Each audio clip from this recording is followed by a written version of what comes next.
Welcome back to another stream of Sabodi Showdown. This time it's me, Rene, and Yuli. How are you doing? Hello, guys. Welcome back.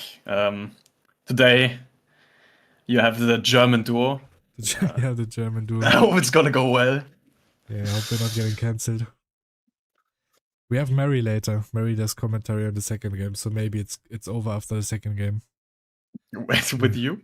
No, not with me. But it's my game, so maybe that will lead to some interesting situations. But yeah, we've got Jinbe against Doffy for our first match. An interesting matchup.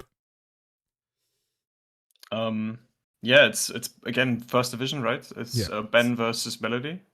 And I'm pretty excited to see this game because I played against Ben before. This week as well. I think this is from last week, but I played against Ben this week, and Ben plays Doffy pretty well. He improves, in my like, for opinion. example, the Emu He matchup didn't so do much. any mistakes or anything that I could see. So I'm excited to see this because it's a very volatile matchup. I would say it can go either way very fast depending on what they see. Yeah, Doffy is pretty good in Targo, I would say, but Jinbe is like really aggressive, so we'll see.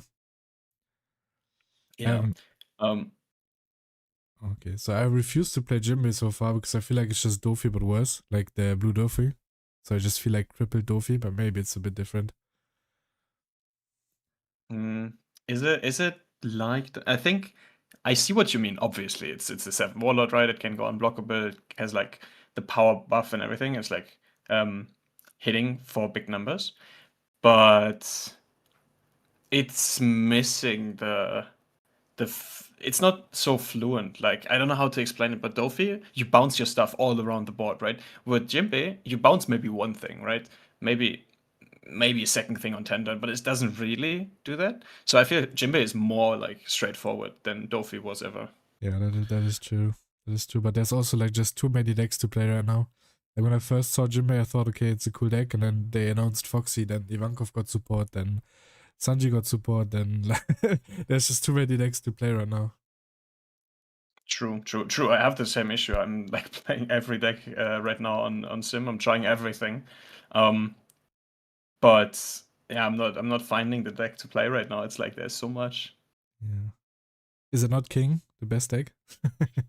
Bro, I tried King. I really tried. I feel like it's really fun, but 4 life, man. Give King just 5 life. This deck is broken. But 4 life, you stabilize when you go to 0 so often, and it's just this one turn that you need. Yeah. The 4 life leader issue. Yeah. All right. Did we see who won the dice roll? I'm not entirely sure. Yeah, but I didn't pay attention. But I assume Jinbe won because I think going second for Jinbe is really strong. But we didn't see like a good opening because he didn't have the 2 1-drops.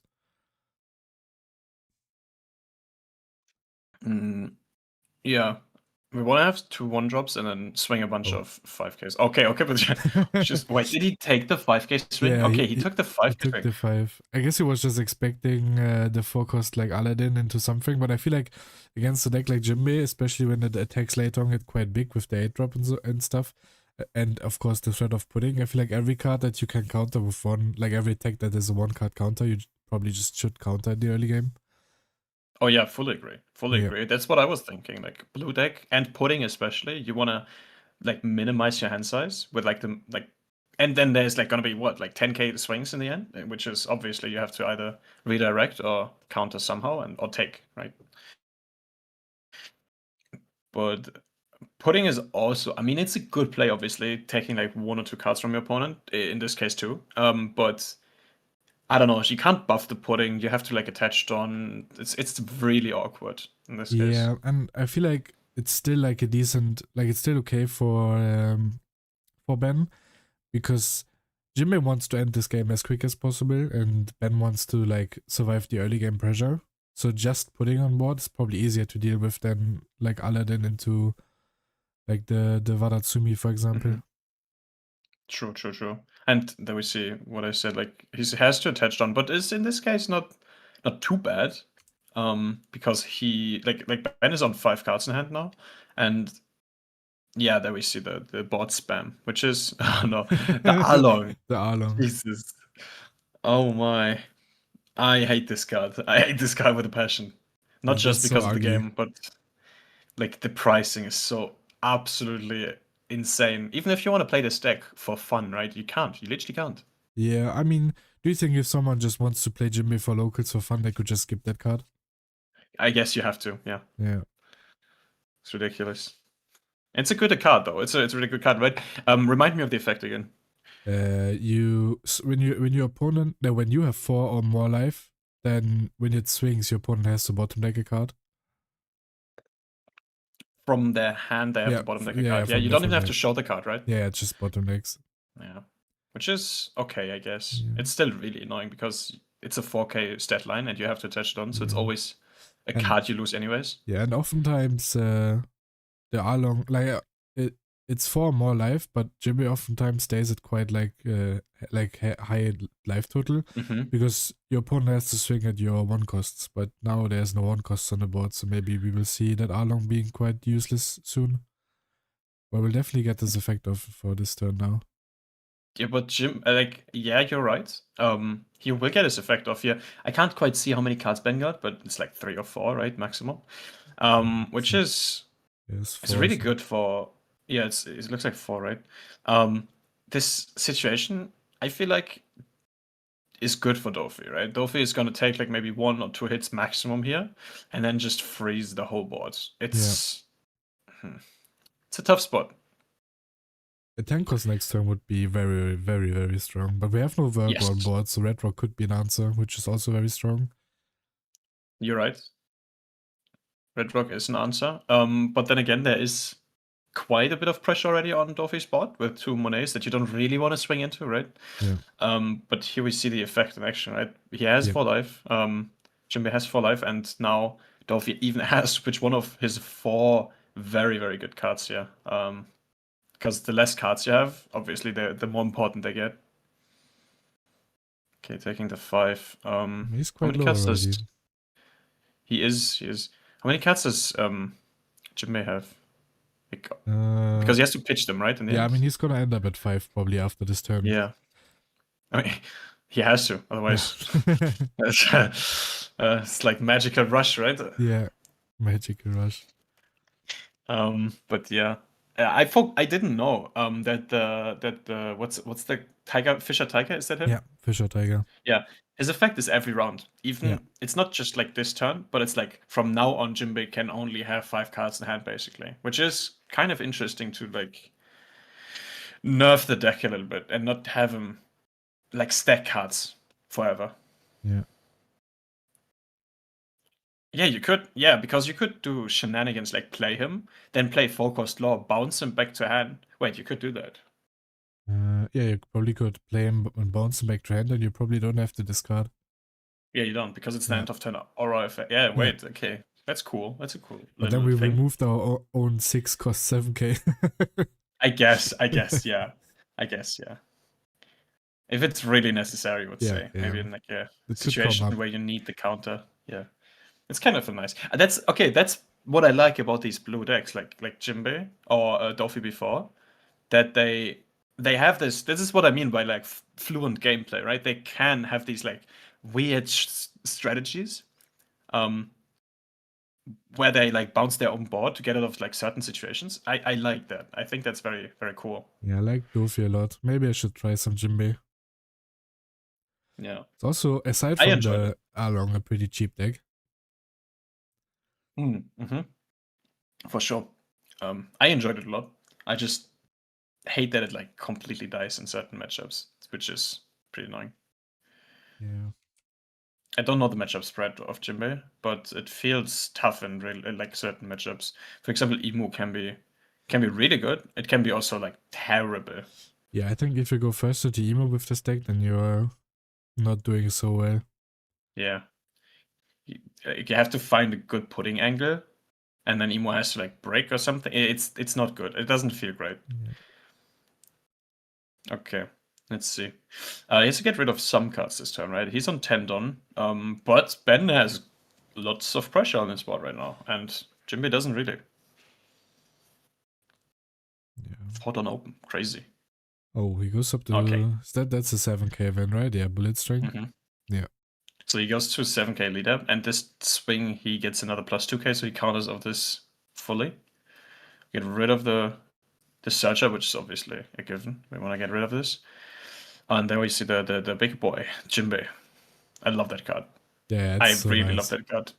And I love that it I'm works in trying to soccer. make Yeah, that's what I'm saying. I'm trying to make this card work in other decks, and I've only found two for now, in which it could actually be good. And one is Saka, and it works so surprisingly well in like an aggressive Saka build. It's so Yeah. cool. It also works in Ivankov. Of course, yeah, it does. Of course, stage, yeah, Yeah. that's super cool. It also works in green-blue decks. There's a thing where you can play on 8. You play 8-cost Kit into 3-cost Bator, right? And then on Tendon, you play Jinbe, draw 2 cards, bounce a 7-cost, rest your Kit, so the Bator draws a card and trash a card, and then Jinbe is active. So That's some that's what science. that's what I've been doing. That's some science. But yeah, this card is great. I love the design. I just love the design overall.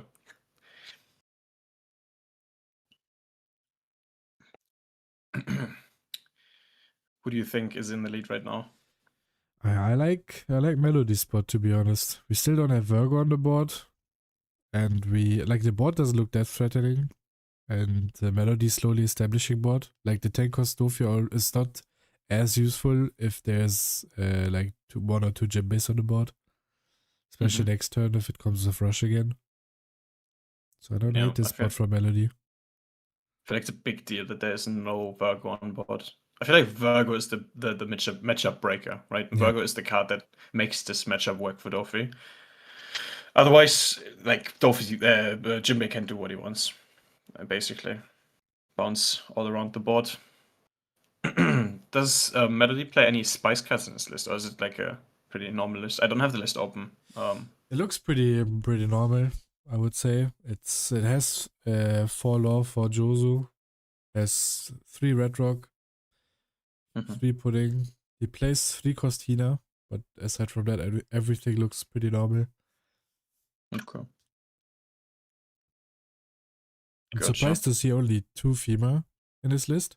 Because I feel like against Emo, you probably need both of them to finish the game. In a lot of spots, but maybe I'm wrong. Yeah, you're right. I like playing 3. Because sometimes you just, I mean, you have a lot of means to draw them, but you're right, against Emo, you need them on like 10, or like you need them early. You can't wait the whole game to find them, otherwise Emo will stack their hand properly. I mean, you can pudding into Fima, which is really, really good in this deck, because you don't minus don anything. That's pretty cool. But other than that, yeah, I feel like 2 Fima is the least you have to do. Oh, 3 is better, in my opinion. Yeah, because I feel like you're probably gonna be stuck at Emo with 1 life a lot of the times, and then you have double Fima to win the game. But if you're only running 2, then like what if, I don't know, it's in your last life, and it's like unfortunate. Right. I guess I lose. Yeah, like how do you win ace with this deck? Is it good? I guess you try the pudding and then you red rock the big body if he has. Yeah, pudding, red rock. I don't think it's that bad. Also Fima. It's fine. Yeah, and you're right. Your board isn't that small because Fisher Tiger is quite big. The Wadatsumi, the Aladdin, they're not like too small characters. But the problem I have with this is they're all like 7k attacks, which is pretty easy for Ace to get out of. Yeah, I mean, you can attach them down. I guess you can. Yeah. I guess you can, yeah. Alright, Ben trying his hardest to stay alive here, playing another Monet, leaving 2 down open again. Maybe another bullet string, is it called? Bullet string? Yes, bullet string. Maybe it's a, what's it called? Foxy then? Yeah, slow beam, yeah. Slow beam. But yeah, I mean, you only have 1 body on the board right now, so it would be kind of bad to have slow here. Do all Doffy lists run bullet string? I feel like they don't. I don't encounter that card a lot. Yeah, I feel like they don't. Yeah. I haven't seen it once. Except Ben. I haven't played against once. I've played against Army a bunch, and he never played it, I think. Yeah. I played it like on Sim a few, and they never did it. They always have like slow beam, yeah, but they never have I but remember it's when fine. that card got revealed, everyone was like, "Oh, Doffy's so broken because of that card," and then they just don't play it. But it's a good card, especially because now Rosinante players picked it up. 'Cause it's not leader locked, Did they? I think. Are they picking it up? What do you think? Are they Should not? they pick it up? Yeah, I think so. It's good. Mm, 8k lead with okay. the 7 cost law. Yeah, of course. Yeah. No, I'm not picking it up. Yeah, I you hate the not. You card. don't. I wouldn't. I hate the card Which as is well fine. if my opponent plays it. True. You mentioned that you like the supernova version a bit more. Yeah, I do. Um, but I have not played it in a while now, and maybe now because people know how to play against the deck, you have to maybe switch around some stuff. Yeah. Yeah, so I'm not entirely sure if I will keep doing that. I'll have to see. Yeah, second jump is huge, right? Because there again, like there's no Virgo on board, we completely deny any board for Doffy here. We like establish our own. We deny theirs. It's pretty good. Yeah, now the Mode probably dies, so it's really bad. You have to be careful here though, right? Because Melody can just pitch all his cards and then go like big leader swing and Yeah. still 100% be alive next turn, right? Yeah, there's no lethal threat anytime soon from Ben here. So I feel like in Melody's spot here, especially after leadability, you can you can count how many cards Ben has, and if it's just like 5, you go for the 13k, right? You definitely go Yeah. for the 13k. I mean, even if he survives the 13, it's like, what, he has He's like no cards in one. hand. He has like, yeah, no cards in hand, and you have 2 bodies, right? I guess they both get cleared then, and then you have to find new stuff. It's a bit awkward, I guess. Then Yeah. maybe you like trash everything except the Fisher Tiger or something, so you definitely have something for next turn. Yeah, that's what it looks like, right? Yeah. Look, he has one more card in hand, and it looks like he It's maybe 11. kept the Fisher Tiger or Jinbe or something. I would say.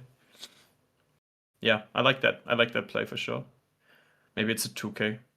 So not both Jinbe can die here because then you have to attach 3 and 7. Okay, would still work, but yeah. Let's see. Can Ben get out of this? Maybe with an event as well. It's an 11k swing. Yeah, bullet string 2k, 1k, maybe. But then you kind of waste the string effect.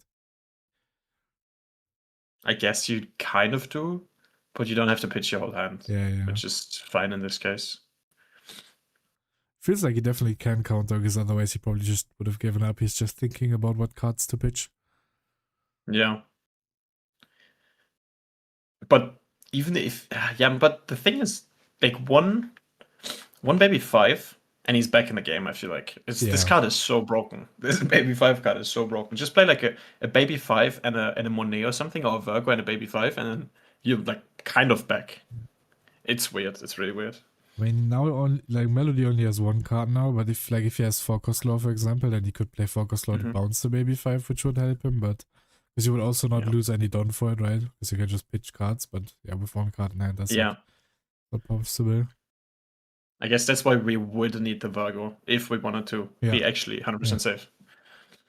And he pitched the Virgo, so either he didn't have enough counter or he probably just drew it. He gives 0 cost, so it's 8. That's a 10, 12. 11, 12, yeah. But this is an 11k swing. Yeah, Yeah. okay, perfect. Nice. Okay, Ben gets out of it. And now let's see. Melody has 1 card left. What's the line here? Do you try to clear both bodies? You can. You can go 12-12, which is a free clear for both bodies. 12, 12. You're dead to Jinbe then, I would say. Most likely. Yeah, probably. Because then there's also like 2 more cards that are being drawn. But I mean, there's 2 Jinbe on board, and he only has 1 card in hand. So what are the odds? But yeah, it could be 1 more Jinbe in hand. There's also the 3 cost guy that has rush, but he doesn't play that card. But I guess Ben wouldn't know. Yeah, he would know. Doesn't He goes for the 11, right? It's 11, yeah. That works. So probably no 2k in hand. No 2k in hand, so another 11 and then leave 1 open. Maybe he plays another sugar or something, which would be pretty good. Yeah. Oh, it's even better, obviously. Yeah, that's even better. Yeah, okay. Yeah, well, I guess that's what I mean. Like, if Doffy has the ability to stabilize now, if there's no Jinbe coming down, there's a real chance that Doffy wins this game now. Yeah, maybe the all-in wasn't it. Maybe you were right. Maybe it was just keep a bunch of cards in hand and then do the same thing next turn again. Maybe attach all-on. That's There's the down. law, what you were talking about. Yeah. It bounces the 1 cost. And now we need to kind of... Okay, we go all in It's an 11. to So get rid you of more cards. could do leader effect 2k, 1k if you have it. We need to, of course, Yeah. yeah.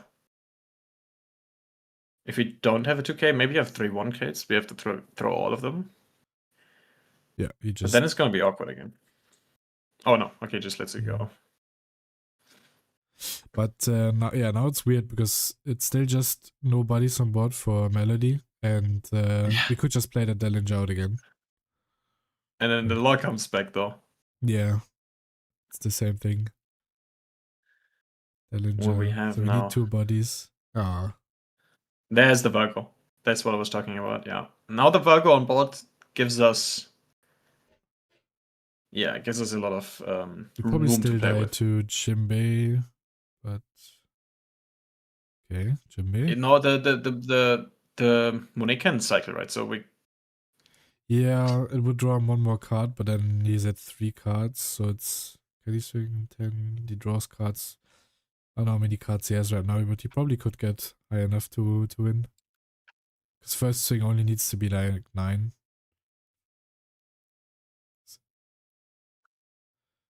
Okay, I mean, this is pretty decent.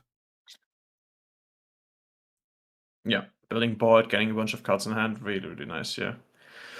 He's even pitching the red rock so that Ben can't free block. Yeah. He's going 9, right? So it's not going to be a free block.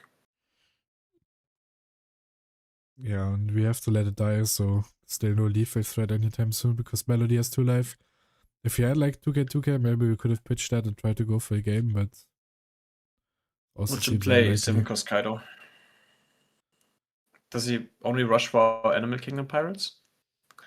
No idea. Probably. Yeah, watch him play like some... Is there any really disgusting rush cards for purple? 7 cost Sanji, I think I saw in some purple Doffy lists in Yeah, Asia. yeah, some of them are playing it. Yeah. Amiya's playing them too, I think. But then you Not have too to sure. connect 7, 7, 8. Yeah, easy. Light work.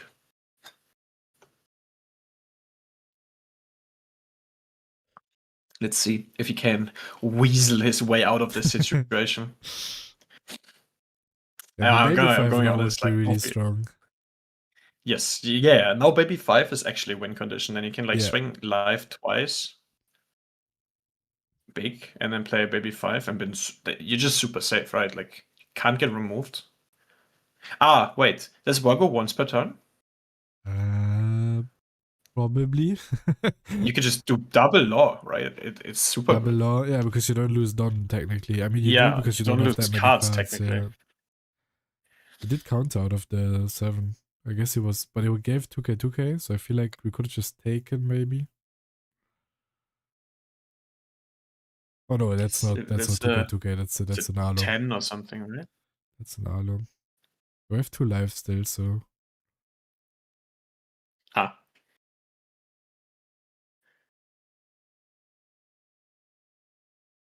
Oh yeah, double law is getting more and more attractive. Can even bounce our own Along and then have more cards to pitch. Yeah. Oh wait, no. I'm bouncing own law, same thing. Yeah. Yeah, same thing. I like law. Law is such a good design card in my opinion. It's so cool that you like all the shenanigans you can do with him. It's really, really cool. Yeah. And it doesn't feel too strong because it's leader locked, right? Kind of leader locked, like soft locked. Yeah. Because you can It's only just play it warlords. in warlord leaders, right? Yeah. Which makes the card very, very good, but still Baby 5. fair. There she is. Okay. We have 2 This dollar is and the the best Baby thing. 5. But yeah, double law might be a thing. Like honestly, double law would go hard here. Yeah. And then you can't fuck up because then you have to swing with Fisher Yeah. Tiger first, right?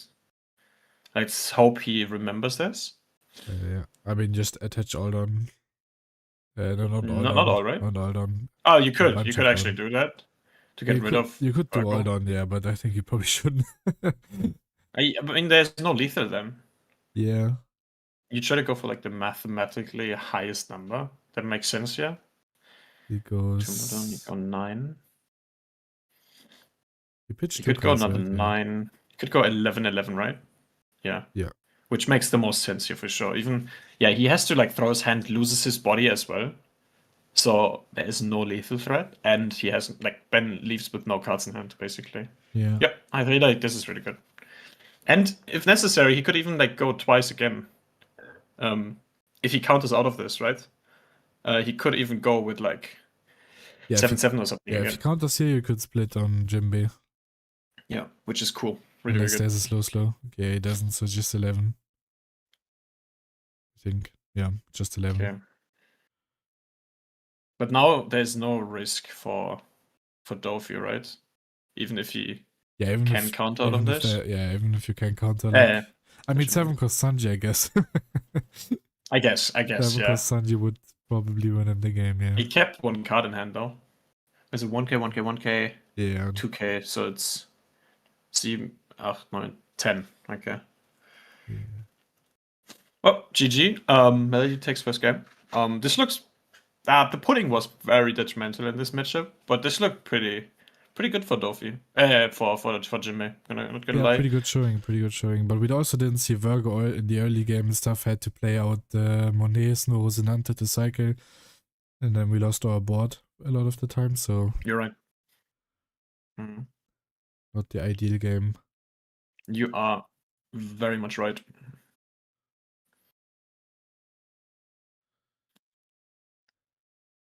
As always.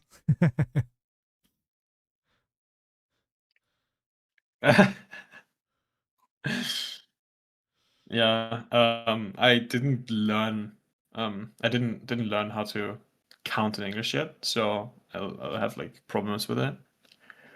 7, 8, 9, 10 Peak.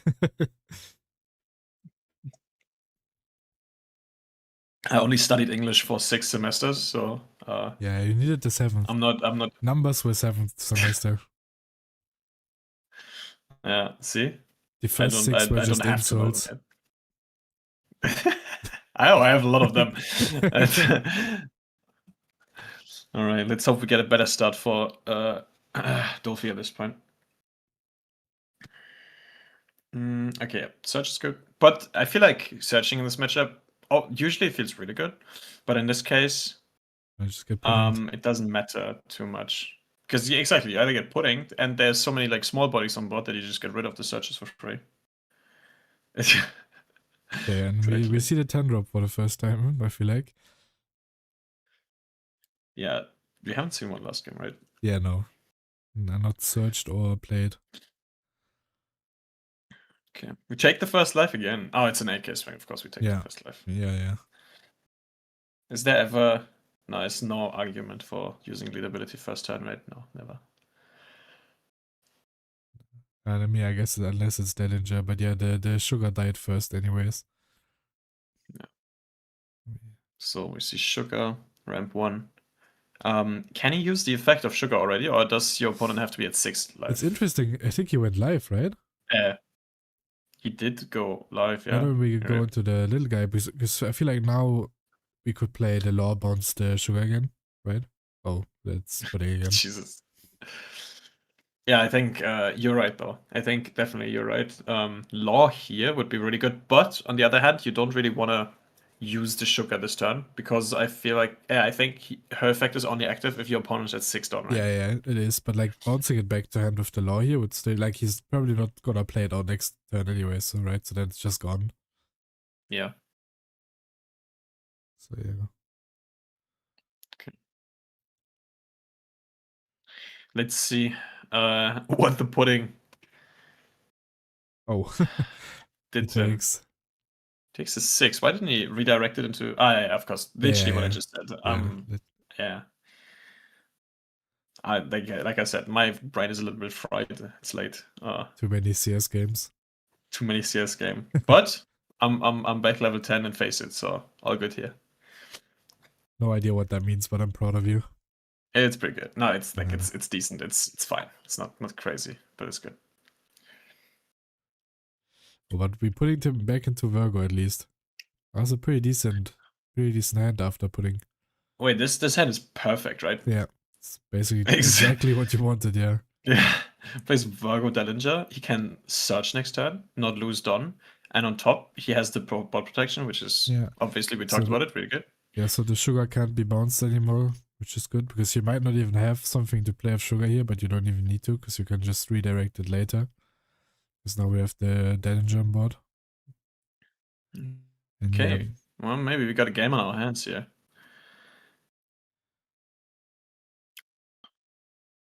I really wanted to see the 10 cost this game. I really want to see it being played down. yeah. I mean, Ben probably would agree on that. I probably would. No, you're right. Oh, he's going for the sugar. Yeah, makes sense. Gets the I still feel like Monet is so overstated. It's so good. This card is so strong in this deck. Yeah, Every card feels overstated in Doffy. Like but they all feel individually super strong. I don't know. yeah, I think otherwise this deck wouldn't be able to keep up as a mono purple leader. Because I feel like if these bodies weren't that good, then it would just be blue purple, but worse. But like the Yeah. mid range cards of Dofi are so strong. Like Yeah. Virgo, Rosinante, Yeah. Monet. You're right on that, but I feel like the 10 cost isn't even that crazy. Like of course this effect reads really good but we had better 10 costs anymore. Yeah, for sure. But it's like you know what I mean? Like other 10 costs feel unfair. The 10 cost feels fine in this even in this deck it feels okay. The -3 Don changes the card a lot. But the mid game is obviously where Doffy is shining the brightest. Yeah, also cards like the Sugar we just saw, they just generate so much value. Like he rammed, Mm. then played out the Exactly. Monet as well, rammed again, redirected the swing. That's crazy. That's so good. And once that And Monet Monet in dies, itself. it even gets the cards back. And it ramps twice? Isn't it like get 2 done? Yeah, you get Like, 2 down. holy. It's crazy. Like, why? Like, 1 done is totally enough. Even for the 10 cost effect, 1 done would be fine, right? Of course, Yeah. if you did minus leader effect, then you need 2, right? But yeah, this board set is horrible now. No, you Because don't. No, you Jozo do. didn't really do anything, right? It's just 6k body. There's a 6 cost body. Yeah. And we're even wider than Jinbe. Surprisingly. We are wider. Our bodies are like bigger. Yeah. And we have more life. Yeah, and we're just more tanky in general, yeah. And we have the better curve. So Jinbe is on 9 done, which is a terrible number for Jinbe to be at. Like, it feels so weird. You don't really want to play your mid-range bodies, but you have to because you don't know on 10 yet, and you don't really want to play 10 cost Jinbe without the draw effect, right? So it's a really weird number to be at. But he still does. Yeah. It still does. Which is, I guess, still the best play in this case, because what else is gonna do anything on the board, right? Nothing. So I still feel like this is still the best play here, yeah. But it's light work for Doffy. Just 2k, 1k, and then redirect the 10 cost into Dellinger? Is that what we do here? Yeah, probably. 1k. Think do you even swing the Jinbe if you 2k, 1k here? That's a good question. I probably wouldn't. Because you probably just give him more value. Yeah. But Oh, yeah, he could play. Yeah, you could swing with a small one as well, I guess. Yeah, he just pitched 2 very expensive bricks now that Virgo is on the board. True. Okay, he takes the 7, so Jinbe just stays active. I feel like we could have. By 6 anyways. No, I feel like Jinbe stays active here. Yeah, I don't know. so I'm not a big fan of this. That's just giving him a bit of value. Yeah, exactly. Draw the 1 extra card he maybe wants. We don't know if he has a 10 cost in hand even, right? Yeah, because he lost it after putting. Or even then, I feel like Jinbe is just dead. Like he has 3 cards in hand. There's 4 swings, 2 life. This just feels like math, no? Yeah, Virgo reduction could just kill it. That as well, right? But we can just go for game. We can just go 7. If Melly has to pitch 2 cards, we go 7 again. Yeah. No, it's not guaranteed, I guess. But it's very close to being guaranteed. Maybe it's not worth to go for it if it's not guaranteed, because we can lose on the clapback. Well, it is guaranteed if he counters out of the first 7. Because then it's 1 card and then you do 7 again. No, 9, dude, he's 11. 4, so. Oh, okay, 9, then it's not. Yeah, then Jesus, it's not. dude, Then. come on. 9, Okay, 11 okay. already. It's too early. Thought he has 3 cards in hand. You baited me. Yeah, no, but 3 cards is definitely Matthew, right? But Yeah. 4 cards can, I guess he would still probably lose. I'm gonna be honest here, but this is just better. Like, Oh yeah, what now are you his gonna do? entire board is gone. Now you definitely Yeah. can't lose. The rest is frozen. I know you just swing 2 6s live. Like, what are you gonna do? Like, actually, is there any way to win this? You just connect Double. these 3 swings. No, they're frozen. No, he Right? KO'd the Jinbe. Ah, he KO'd the Jinbe. Yeah, Oh, okay. these can swing. So he gave him an opportunity. Yeah, I guess. He said like, yeah, you can have it. But he still has the can have Monet it. cycle. So, and a lot of cards and in 1 hand. life. But Yeah, he he's did like search 4 a pudding, right? So he has a pudding in hand. So you could technically just either swing and bait out the Monet or pudding first. I don't know how many cards exactly he has. What's he gonna look for? If he plays it, what is he gonna look for? I don't know if it's worth it to search for Jinbe. It might. It doesn't work, right? Why? You don't get the cards in the bunch. I mean, you don't get the cards, but you at least like have an extra yeah. swing, and he has quite a few cards in hand, so I think it would probably be fine. Because then you have 4 swings, which might be better than 3 in this spot. 4, or like he can't buff the pudding, so it's more like 3. Oh yeah. I guess you can swing 5 with the pudding then, but still. Yeah, it would be way better because then you have a bunch of rested on. Yeah, finding the Jinbe here is probably he has the Jinbe in hand. I guess he doesn't need to find it then. But he uses the ability, which makes if he has 5 cards, we don't use ability, right? I'm gonna be honest here. I think if we have 5 cards in hand, we don't use ability, just so we have the extra don to potentially have another 6k with pudding. Yeah, maybe. Yeah, I could see that. And 1, 2. Yeah, he has more than. Yeah, he definitely had 7 cards. Or am I tripping? I might be tripping. That's 9, right? Yeah, 9. No, it's 5. Yeah, he had 7 cards. So yeah, now he's 5. So I'm pretty sure we don't use the ability of Jinbe here. You don't need the extra 2 cards. So we have 2 extra don we can actually use for pudding, theoretically, if we want to. Is that better though than just pitching a card to attach 2 more don to our Jinbe? I guess it's the same thing. We could still do that, but it's more flexibility. Oh, it could be keeping him up. Yeah. He could have found no. He could have had a female in hand, which that would be better if he has 5 cards. I guess he goes for it like this. If the 9 connects, he wins the game. Does the 9 connect? He will redirect the 9 into Monet. Yeah, get the cycle in. And then he has draw 2, trash 1. Is it 10? Yeah, right? 8 cost 10k? Yeah.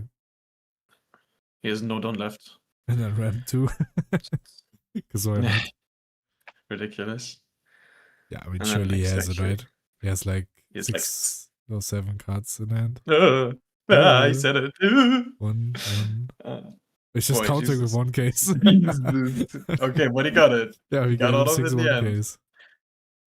I feel like the Monet cycle was important here, I'm gonna be honest. Oh, so the 6 would have made a difference, no? Wait, let me. The 6 would have made a difference then. Yeah, then it would 100%. probably have made it. Not really, because then 5, 6, maybe 6.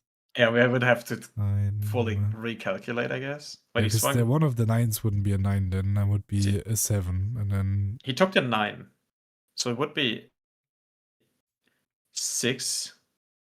I'm not gonna say it, and then 9. Well, no, but okay, it would probably not make a big difference because it's either way 3 cards plus. Yeah, it makes no difference. Oh, wait, he takes 1, 2, 3, 6. So 1, 2. No, it makes a difference. It actually makes a difference because he can go 7. He gets 3 1Ks. Ben has only like 2 cards left in hand, right? He didn't Yeah. take the life then. So you go 6 at life then. And if the 6 connects, you still have the 9 and the 10. And you used. Yeah, but the 6 wouldn't probably. I Oh, guess it it would depends make how no much. difference. You're right. The question is how much counter did he have Yeah. already in hand before No, it melee? makes no difference. Because if he guards the 7 at the 6, then you just lose because you have 2. Then it's just over, right? Mm-hmm. Yeah. Yeah. No, yeah, it makes a difference because then he has no counter. If he can't counter the 6, it makes a big difference. Like if he had in the beginning, if he had only like 4 1Ks in the beginning, Then it yeah, makes no, a that difference. has to be it, right? 100%. He can't have all 5 1Ks already in hand. 6 it was, 6 in total. Yeah. So if he didn't have all 6 1Ks in hand, if he had only like 3 maybe, got 1 from life, redrew 2, then a 6 would have made a difference and he would have won. Yeah, okay. Yeah. Okay. We mathed it out. And that's why we're casting and not playing, because we see everything. No, I'm joking. I'm joking. But all right, Jinbe now back on his better curve, which is second. Hopefully we see Virgo this game and we have an actual game. Let's see. But I'm gonna be honest. I feel like the matchup is Doffy favored. Yeah, I mean, if he stabilizes, then he has a really hard time even getting through. Oh, this is a good second turn. It's really good. Yeah, it's really strong.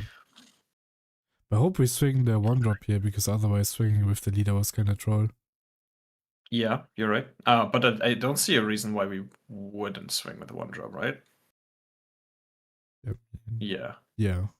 Yeah, we pitch the red rock, we swing the 5, get another card, maybe a life, get another life. Set up for pudding next turn. Life is good. Is it gonna happen 3 times in a row? It is definitely gonna happen, like you know for sure. He looked at top 5, he didn't take a pudding. 100% there's gonna be pudding in the end. Like what else are you gonna play on 6? Fisher Tiger? I don't know. I don't think so. I mean, with this board, I wouldn't hate it. I wouldn't hate it. I guess you're right. Could also be Jozu. I like Jozu here. In this case now Josu's good, yeah. Josu's really, really good. Bounce back the Monet is good. You lose 1 swing on the Arlong, but I think that's fine. You could just... No, you can't, you're right. Okay, Yeah, it's Fisher Tiger. I feel like still Josu or Pudding. In this case, Josu would have been best. Pudding second and Fisher Tiger third, in my opinion. I just like the Pudding play. I don't know how many cards Doffy has, but he searched once. And he took a life, so it can't be little. Yeah, he has quite a lot of cards. And I guess We're 5, pitching 7, the 7 baby maybe? 5, which is insane, I think. Maybe he has more than 1 in hand. I hope he does.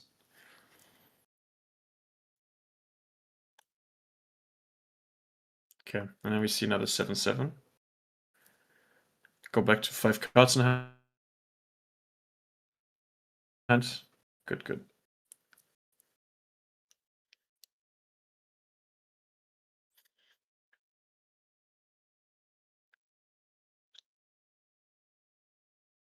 What's the best play Doffy can follow up now with?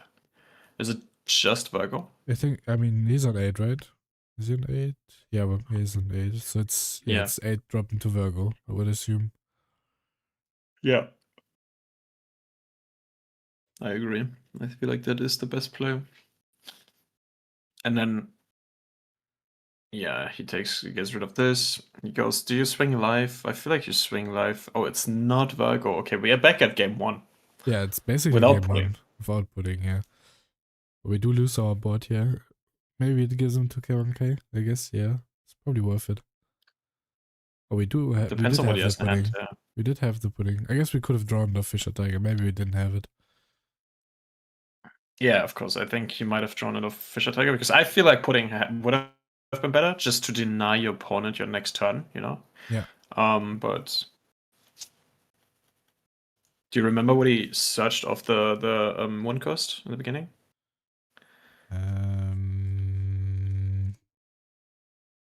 No. Was it Monet? Okay, I don't remember either. Okay, what are we gonna see now? Jinbe? Or just Josu? Josu's not good enough, is it? Josie here is too late, yeah. Josie here is too late. Yeah. I think he'll probably just play the 8-drop just to establish the body. Although the 8 Yeah, drop just that's gets. I mean, the 8 drop is also kind of bad, right? So then, like, yeah. your Aladdin probably dies by swings, and your 8 drop gets popped by the 10 cost, worst case. So then you're left with just the Fisher Tiger on board, but you do get some extra swings in. Yeah, this game, Jinbe is not in a great spot, I feel like. Takes the Okay, 5. now that he took the 7. Oh, Oh, okay. was it? No, it's the 7, right? Yeah. Oh, it was a 7. Yeah, my Yeah. bad. It was 5. Maybe you're not. No, you do swing the 10 costs. No, maybe you don't swing the 10 cost, but then, no, you would probably do that. It's two Yeah, cards in I think hand. you have to because of. I guess now. I think you still can because it's Monet. At the end of the day, it's still a body that loses to leaves the board if he does. You could also And then he redirect swings it 7 into into. 6. Wait, Did he swing 7 to 6? no, I think he went into life. He gave him 2 cards, right? The Oh, I guys didn't into see it. play. Okay. Yeah, was into life. Okay, I didn't see the second one. Okay, then yeah, obviously, because yeah, would have questioned for a second. But yeah, I feel like swinging to the 10 cost is necessary here because you wanna get rid of that one body. Yeah. Otherwise, your board is gone afterwards. You have only 2 cards, I think the board is probably gone but now 10 anyways. cost is gonna be Because yeah, if the Tangos yeah. comes You're down right. now, Board is it gone. pops the Jinbe 5 and 6 into the Aladdin, and then the Doffy runs into Fisher Tiger. And then I think you have 0 bodies on board. And I think from that point, you probably Mhm. can't win because you're never gonna kill the Doffy. Maybe you do win if there's no Virgo coming down, because then you're gonna do like Jinbe shenanigans. You do like Yeah, Jinbe yeah. bounce Yeah. the Monet, right? Swing big, and then your opponent has to give you counter cards or take life. And then if he only plays then we're back at game 1 literally, but a little Yeah. bit better for Doffy in this Game case. 1, but we keep alive as Doffy. Guys, what game Okay, does the stream 5 get first. cancelled? Says Upster at the second game. This time we have Mary on. Jesus.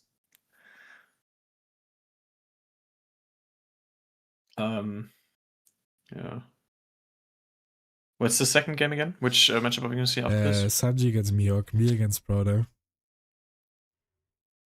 Jesus, what's the matchup like? Yeah, it's pretty decent for Sanji. Okay, I would have guessed that. Yeah. That's without Yeah, but EBO3 already. are we just gonna bait here? Yeah, just gonna go 10. Oh, we're not gonna go 10. No. You see, maybe he doesn't have a 10 cost. Yeah, No, probably. I mean, maybe. 6 life. Yeah, we take that I obviously. mean, 10 costs is game, but honestly, most things here are probably game. Virgo. Virgo into baby 5 is also game, in my opinion. Like, he's gonna search. He's gonna leave 4 open. Okay, fair enough, I guess. No baby 5, but 4 open.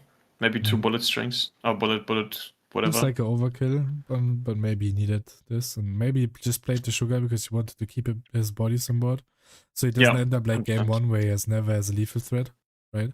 Yeah, 100%. So it's just kind of bad Dillinger, but at least you keep the bodies on board. Just redirected here, right? I mean, I feel like you could have searched with the sugar, right? Okay, if you redirected into Monet, you definitely search with the sugar. Yeah, I mean, yeah, for sure. Oh, maybe he swung into Monet. Could No, also right? be. I'd be Okay. surprised if he did. Yeah, same. So he's gonna do -1 Don. Doesn't really matter. Now what?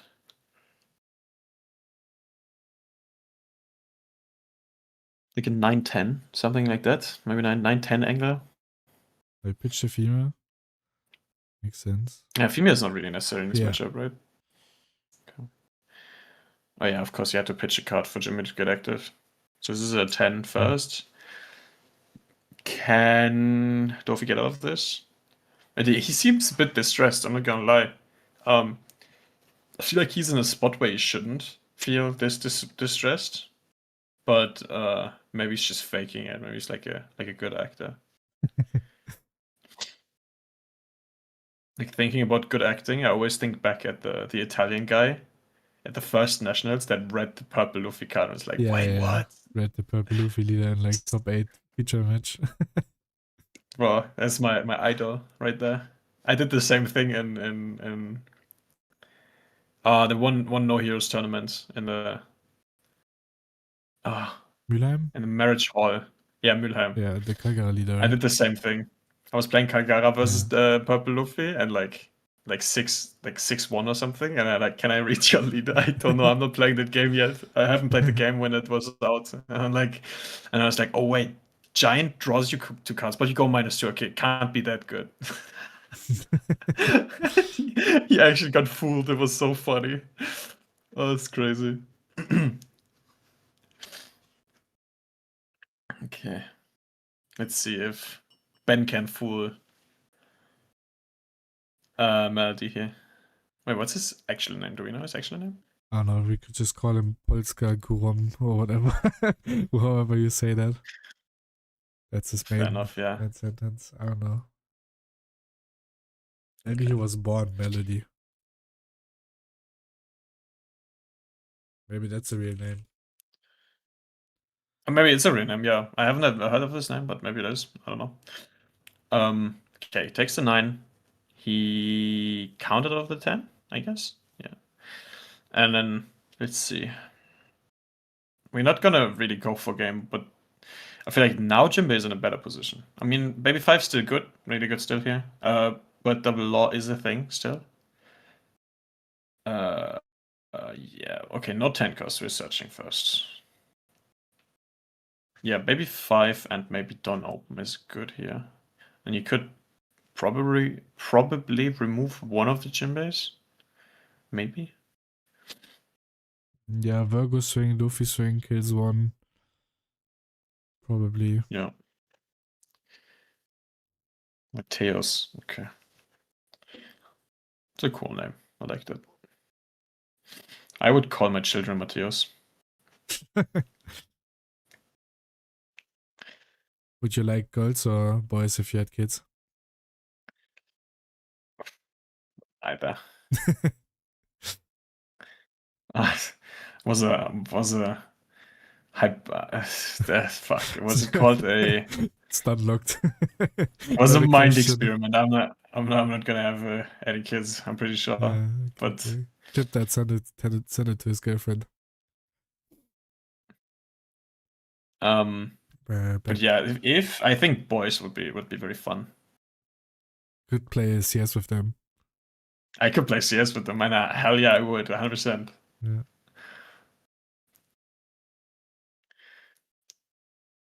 Okay.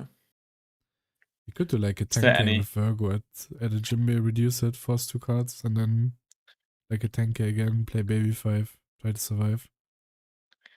Jinbe is a 10 cost 10k, right? Yeah, then you do 10 on and use Virgo ability, so it's Yeah. 8. And then you do 10 again. And then Baby 5. He's going 8. Just maybe getting 1 card out of him. Yeah. And then going for the kill with Doffy, I guess. Yeah. Getting like 12 or something. Or like 11, it looks like. It's like 2 Dawn open there. Yeah, he goes another 11. I mean, what if he takes one of the Jinbes? I still feel like he's at risk.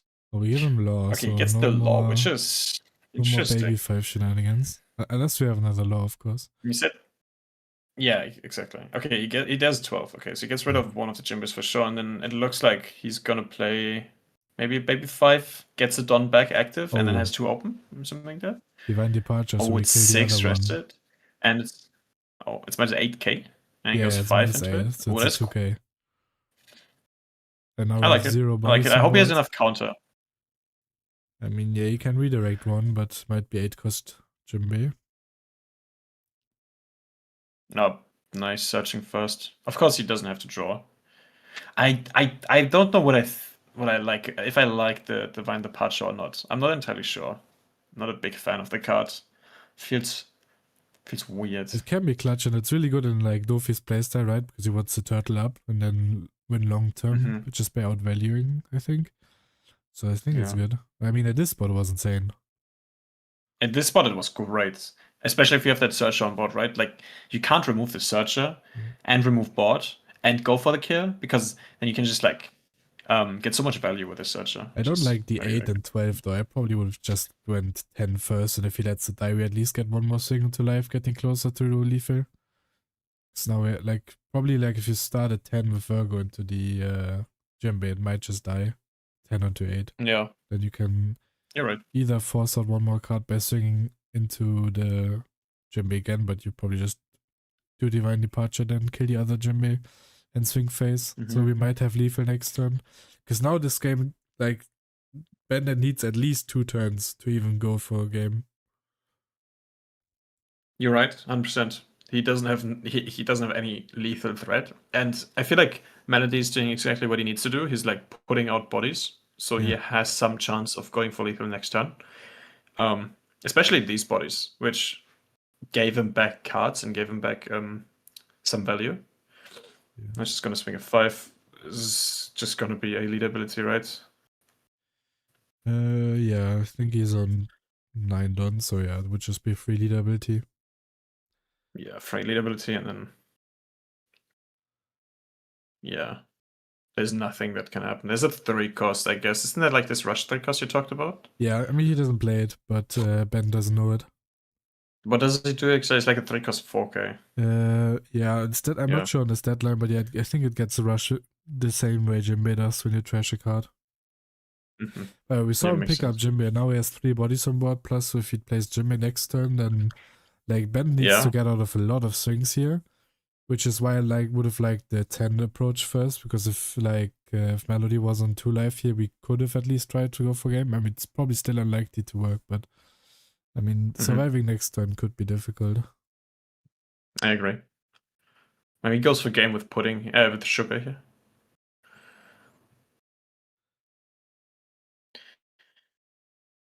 In this, yeah, I don't know.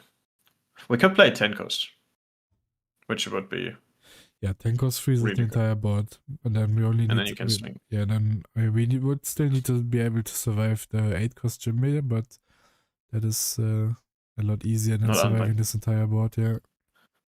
Not unlikely would be like a 12-14 or something attack. Yeah. Right? Yeah. 11-14, something like that. But not 10 cost. We didn't really see many 10 costs resolved this game, and in the best of 3, and the only 10 cost that resolved was like an insta win.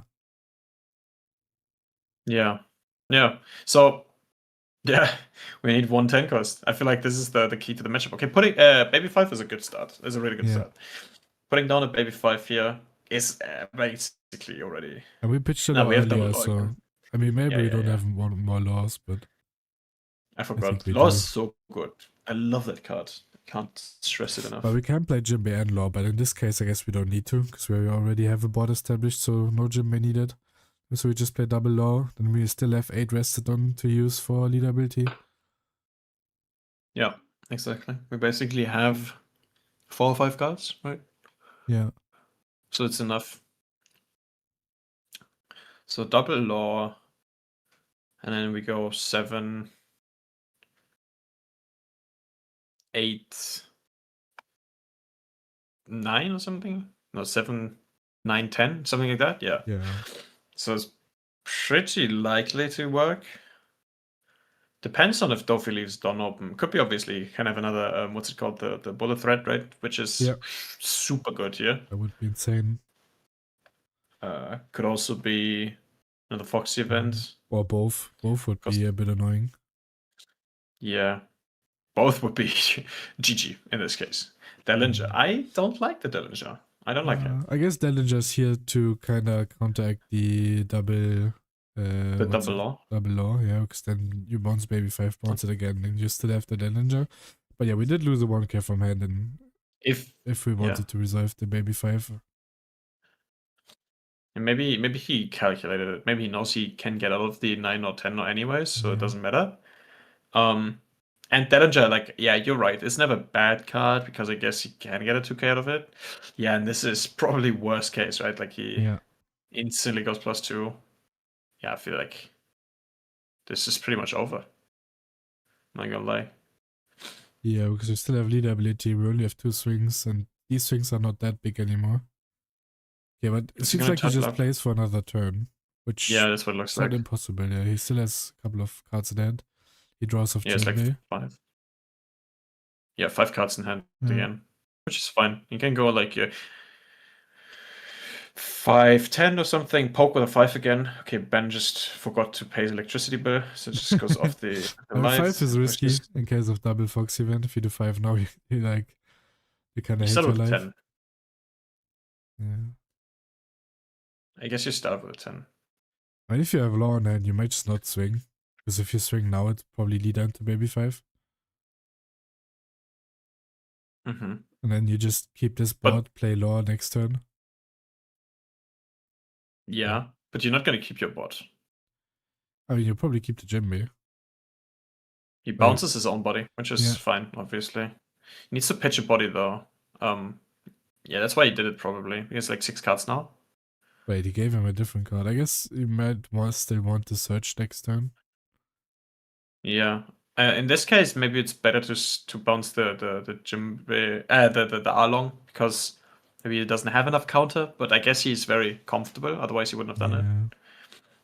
But this So it's Dillinger not can time to turn into fun. like a real attacker, because if we are low hand size and we start countering the early 7s, then the Dillinger can also act less as a way to go for lethal. It's 2k, right? It's 1 cost 2k. Just like every other Which searcher. one? The Dillinger? Dillinger? Yeah, at 2k stat line, right? No, it's a 1K. Ah, Okay. 2K stat line. Yeah, Yeah, yeah, yeah, it's a yeah. 2K Yeah. stat line. I was thinking, hey, if it's a 2K counter, this card is fucking busted. Wait, I'm not following. Like, what did you, is this an attempt to answer Virgo case? If he's -1, then lead, the ability keeps based on 9. He's No, not gonna be on 9 Don, right? he's on He's 8. gonna go -2. He was on 10, so he's gonna be on 8 Don. Yeah. I missed him missing Oh, he something. swung into the Virgo. That's interesting, I though. like Yeah, that. I like I that like as well. that. Yeah. For Noro. So if -1 for Virgo and -1 from the lead, Yeah, it's but then -3. there's also But he like has the the Doffy, Doffy, right? yeah. There's still Yeah, the he has the Doffy. Doffy, so he goes +1 again. So he goes in B. He's on 10 in the end. But yeah, I like swinging into the Virgo here. I feel like that's definitely the right play. He has a Yeah. bunch of cards now, like 2, 3, and there's no lethal threat again. Yeah, and you keep your board, But right? he's Because there's no minus on like your board, right? So yeah, less swings on it your was board pretty too. good. I haven't These even games have been thought about this. pretty interesting. I guess game 2 was kind of a storm, but game 1 and game 3 were really interesting so far. I enjoy for now, every single game I've seen on stream, I enjoyed. Like most of the games, because I haven't looked at every single game, Yeah. but like most of the games and every single game I have seen, I enjoyed. Mm. Oh wow, Jesus, okay. Yeah, I Because guess that is just from interesting to GG, I guess. yeah, that is rough. But what I was trying to say is every game we learned the matchups. Like every game, Yeah. it felt like you could learn the matchups from. Like after these 3 games, I think I have a good grasp on the Doffy versus Jinbe matchup. I can make my own like assumptions about Yeah. it. The same goes for the Rosie versus Ace matchup, like Thursday. After watching it, I kind of feel like I know how to play the matchup now, or at least I have a grasp of the matchup, which is really really cool. Which is I feel like the main point of the league right now, learning how the matchups go, Yeah. because there's Having such a variety versatile again is meta. so nice, so not every stream is just emo mirrors. Emo Jesus, that Emo was Ace, so emo bad mirror. last season. Yeah. So bad. When our YouTube channel just turned dark because every thumbnail was emo.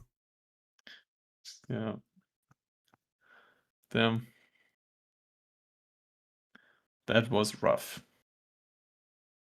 Yeah, but yeah, I mean, from this spot, I don't know how you finish the game. I guess you play bodies and try to survive, but trying to survive in this spot is kind of difficult. That you probably have to bounce this so you don't get mathed out. You still just get mathed out. No, It's right? like 9. Wait, how many cards does he have? If he has It's two like 2 cards, then cards. yeah, I mean, if he has 2 cards, then he just gets mathed out, right? It's 9, He 11, knows 1 card anyways. 13. Yeah, I can't really see if it's 2 cards, but it looks like it, right? He knows 1 is a 1K, so he goes go 8 with leader. Which Just is flexes on him a little bit. 9, 11, 13 on GG. Is a trigger. He It's bounces a normal. 10 cost back to back to hand. Oh, Jesus. Yeah, and then we go. In Jesus, okay. GG for Doffy wins this. That's I didn't expect this, to be fair. It looked like Melody was stabilizing, but not having enough counter to protect his bot last round, yeah, was pretty detrimental in the end. Yeah, and then the Tenkos that just cleaned up the Jinbe as well that we parked there. So Yeah. yeah, the Well, Tenkos and both, they both wins for Ben. The Tenkos made like a huge difference. Like we went so we know how from this like an matchup goes. even board state to like everything just explodes. Yeah, because that's actually crazy. 10 cost Yeah, makes such a big difference in this it's a game. good card. But it looked like it's still winnable for Jinbe. If there's like one card missing, especially Virgo or the 10 cost, there's like a good chance that Jinbe wins this matchup, which is very interesting. I agree. Interesting next for sure. Yeah, we have Sanji against Mihawk next after a short break. Thanks for being here. Any Thanks last for having words? me. Yeah, like always, thanks for having me. I'm looking forward to next time. Nice. Okay. We'll be right back.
Hello, and welcome to About the Showdown. It's me, Gonzo. I will be doing one game of commentary today, and I'm here with Mary, who I think we're doing commentary together for the first time. So yeah, really nice to have you. Welcome here, and we're going to be doing Hello, some. hello. Yeah, how are you? Yeah, no, and we're going to be doing some commentary on Rene playing instead of Rene yapping, so that should be somewhat interesting. And he's playing Blue Purple Sanji versus our own Prouder playing Mihawk, who's probably one of the most grindy Mihawks we have in Europe. So I'm very, very interested in seeing how the game goes. I've played a bit of Sanji myself, but I've not really practiced the Mihawk matchup that much. So I apologize for any mistakes I might make while casting, and hopefully Mary will call me out on them. So you ready for this, Mary? Yeah, I'm looking at the list. It's a very interesting Mihawk list with a very heavy supernova package. A lot of cards that you don't usually see in that Mihawk deck, which will be interesting. That's for sure. It does have our old friendly neighborhood kid to protect from the more aggro side of things, but also it's running the load that people are not used to seeing in play anymore either. And Barto, which might be one of the most interesting tech choices for this deck in general, I think it's very, very powerful, and Mihawk feels like it was designed for this, even though the leader didn't exist at the time. Even the choice of 2K with Basil Hawkins is interesting. Usually, when you see Supernova package, you're expecting the 6 cost Trafalgar Law, but we're actually not playing it. So, will be pretty Rocking the 3 interesting. We have Spiderweb for the mirror as well. Oh, that is gonna be filthy. I don't know. I like this, and obviously he's running the full 4 low and Beppo package. That's something a bit more common these days, but also complemented by 3 of the Mihawks. So yeah, it's gonna be very interesting to see the mid range and his choices on this deck. So we'll see how Rene fares with it, and we already missed a couple of turns, pretty much. Rene's just doing searching with Sanji and follows up with another searcher this time around the Whole Cake Island Searcher that basically lets you find a Straw Hat card, such as the signature card of the deck, Beef Burst. Okay. Yeah, the Sanji deck getting a lot more support this last set. Yeah, I think extra boosters have been super kind to it. Yeah, we're on triple Red Rock and 1 Divine Departure, so it's a pretty anti-Mihawk list. Red Rock only really good against the Mihawk deck and the Crocodile. Yeah, I guess it does do some work against Ace as well, even though it's kind of your best matchup anyways. But yeah, it does feel like it's a bit more geared towards the heavy top end decks rather than the, I guess, Boas and Morias of the world, where you would definitely want some more Gravity Blade in there. Definitely more than 0. But I don't mind this approach. It feels like half the decks are just running Pudding and the other half are running Josu. And I do know that Rene is a fan of our 4-cost blue card. That's pretty much matchup defining, so we'll see. Second Piranha for Prouder. Struggling a bit to take his choice here.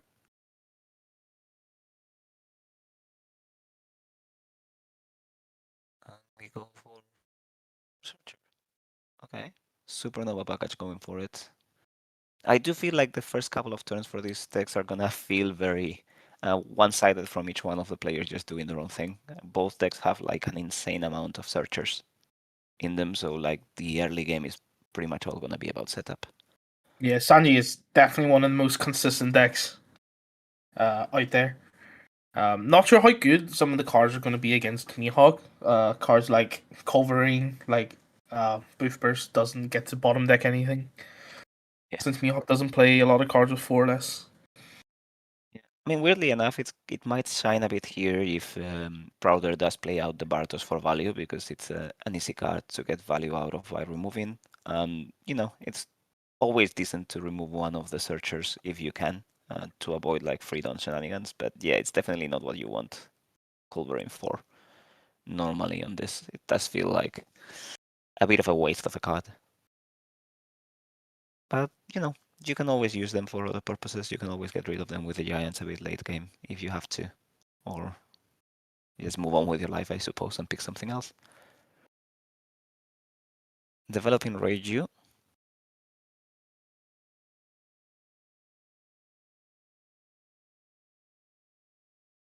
I'm not sure how much I like or dislike Reiju on the matchup either. It does feel like it does give you a free block the turn it's played, and then you get a couple of 7 swings in before everything goes a bit sideways. But It is I a 7k, which does just get straight rested by the 7 cost shanks, which is a Yeah. bit of a problem. Yeah, Shanks is base cost, isn't it? Yeah.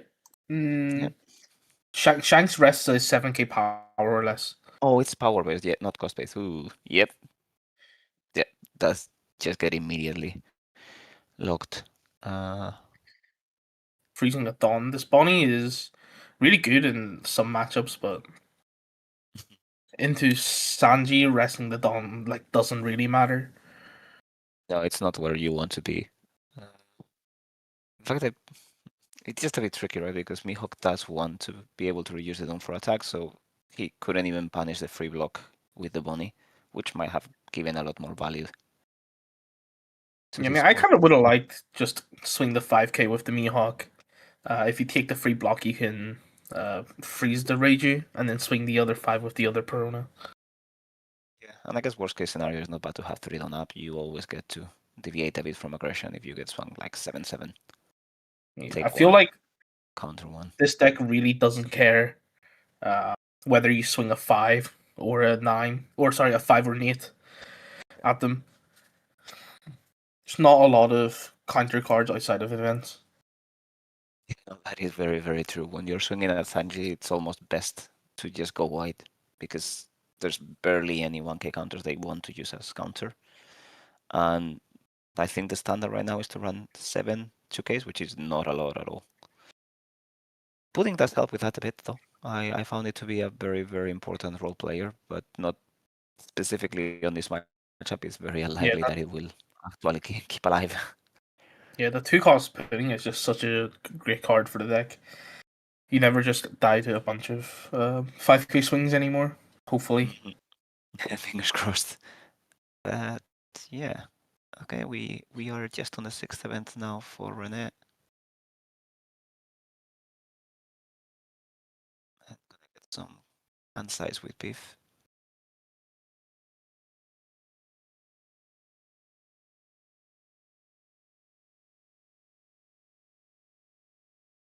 Okay, that's the drawing first blood on Prowler as well.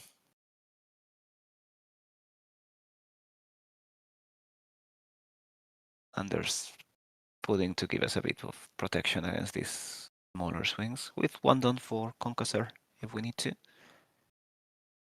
Okay, Typically, the Sanji deck does not struggle against the 8-cost kid in green. But this particular version doesn't actually play the in archetype Gamma Knife. We just have the single Divine Departure. So if Prowler can find a kid, it could just win the game. I mean, if he has a way to... Oh, I mean, he's not running the Tashigis, right? So you could just Red Rocket. There's no Tashigis in the list. There is no Tashigis in the list. It's not Supernova. So I guess that kid might either be the best card in the matchup or the worst one, depending on the timing of it and whether Rene's already spent some It's also of playing 7 2Ks as well. 7 2Ks each. Yeah. Yeah, both of them are kind of playing a dangerous game of chicken. It's very bricky on both situations if you do manage to get the Dawn away. But none of them have that many ways to do so, because Crowder's not even running DMG, which is shocking. But I guess you gotta make space for all outs. I don't know how to call that card, by the way. It has such a long name that I've never really landed on which one to use. I know you're strong, so I will go all out from the beginning. It's just a bit much. I'm just gonna call it Luna with counter. Yeah, counter Luna. I like counter Luna. Yeah.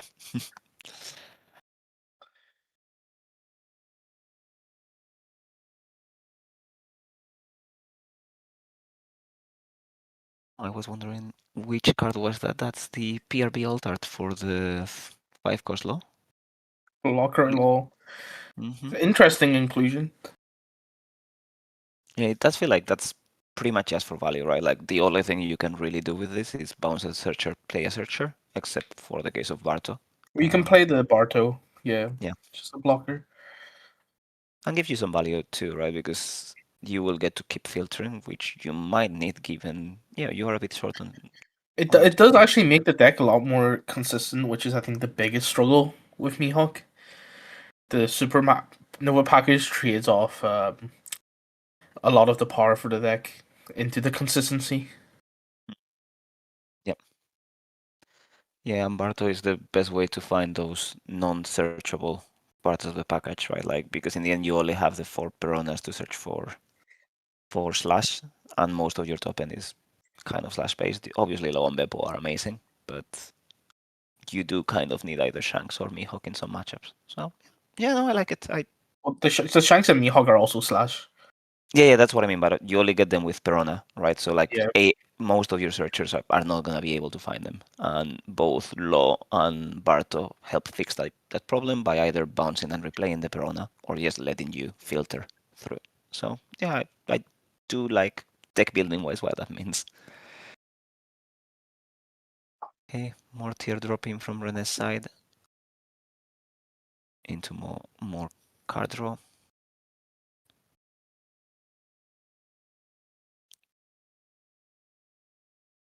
It does feel like he's developing the Sanjis a bit late on this game. I'm not sure if you need to play them as early in the matchup, but it does feel like sometimes if you don't lay out your plan and get 2 of those Sanjis played kind of quick, it's very difficult to close up the games. In this matchup specifically, if you play them early, like one at a time, they kind of just all get cleared by the Shanks. They get rested and frozen or Hung into. yeah. Yeah, you need them to be at least an 8k to kind of develop properly. Okay. Yeah, it's not as detrimental as before to lose your Sanjis because now you do have a way to get them back in the Stealth Black event. Yeah, that. I think that might have been the best addition to the deck, because I do like Teardrop a lot. Don't get me wrong, and I feel like the only reason the deck is real before Reiju is because Teardrop basically buffs your speed limit, right? And the Yeah. acceleration of the deck just goes insane. But the reusability of Stealth Black and how easy it is, and how you can sometimes drop a blocker for -1 done as well towards the end game, which is insane in matchups that cannot get rid of the 6-cost Sanji. It's just very, very good for your plan, regardless of if you want to go turbo, right? So that's gonna remain there once we get the 5-cost radius into the deck, while the teardrops might be reducing to a couple copies, for example. And here's the namesake. We got Mihawk on Mihawk. Right in time to freeze one of those 2 Sanjis.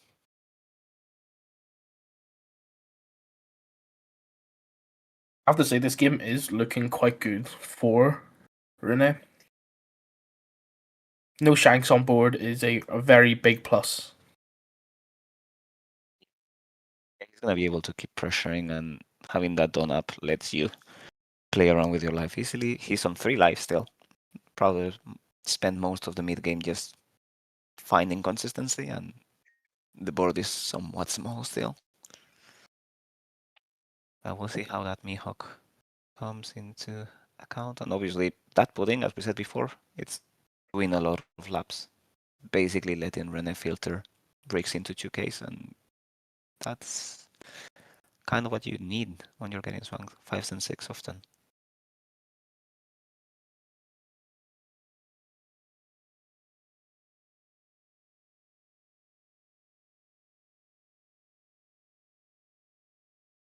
Pick up the Barto now. Gonna be soon enough to actually leverage it, or are we a bit late for that now? Do you have 1 copy of Covering and Trash already? So I can't imagine he wants to be searching that card. So if we want to remove the Barto for next turn, potentially have to waste like something like a Boost Burst, which is never ideal. It's definitely not it, and it's just gonna delay the inevitable a bit as well when Barto's already net some value. So we'll see.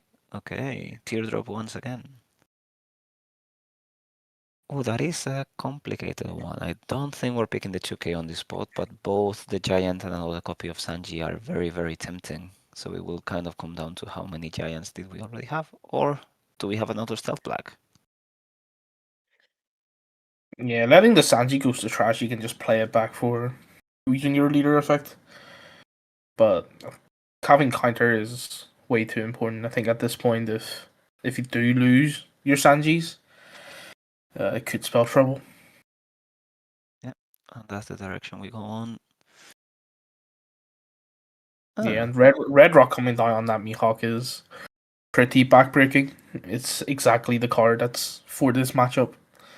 It's in the deck. 100%. And we... Ooh, challenging board now.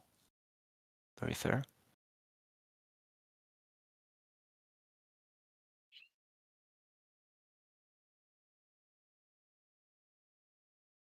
There's a Stealth Black for another Sanji. Clean, and now we get to go lead probably 6.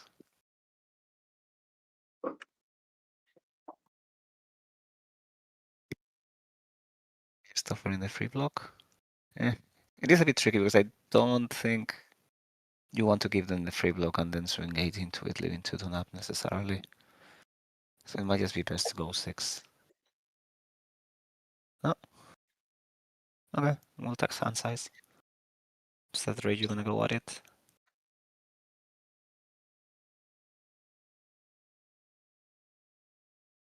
Yeah, and suddenly after this one turn, the game is looking very, very good. If we do have a second Red Rock in hand, and I think that is just game. Yeah.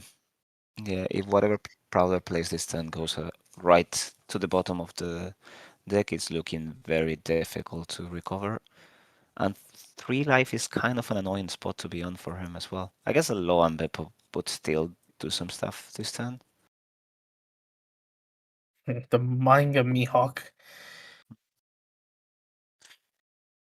That one definitely needs to go to the bottom of the deck. It's way too pretty to be there. But it is a mismatched playset though, so we'll say nothing. I mean, he does have still some time before regional to fully complete the set, right?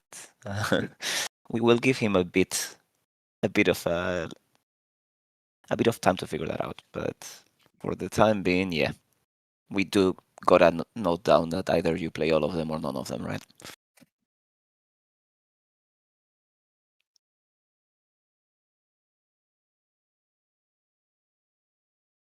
This is a scary board. Brother has 2 done up as well, and I know Rene doesn't have knowledge of his list, but resting those Sanjis is gonna be very scary, given that he can freeze them pretty much for 3 days once they go around. Yeah, not a lot of lists are running around with 10 cost Doflamingo in Mihawk. I've seen like 1 or 2. Yeah, it does feel like a bit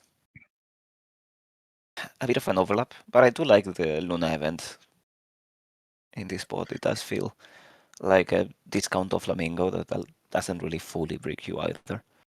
And yeah.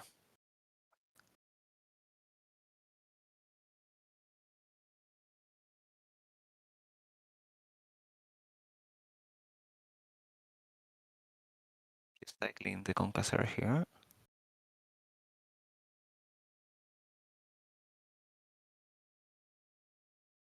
This deck is also looking very, very thin now.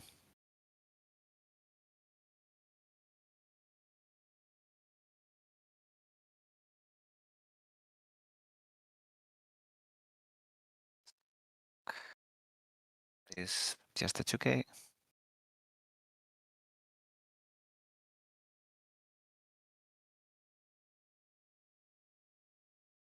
Like the Sanjis are 8 now, because if Bunch of effectively 8s. means, yeah, the only 1-cost event that actually does some work at this spot is the Tricolosseum. Is that the name of it? For which deck? For Mihawk, right? Like they are usually quite heavy on the 3K. Sorry, 3K counter events. So it is a Uh, very nice number. Sorry.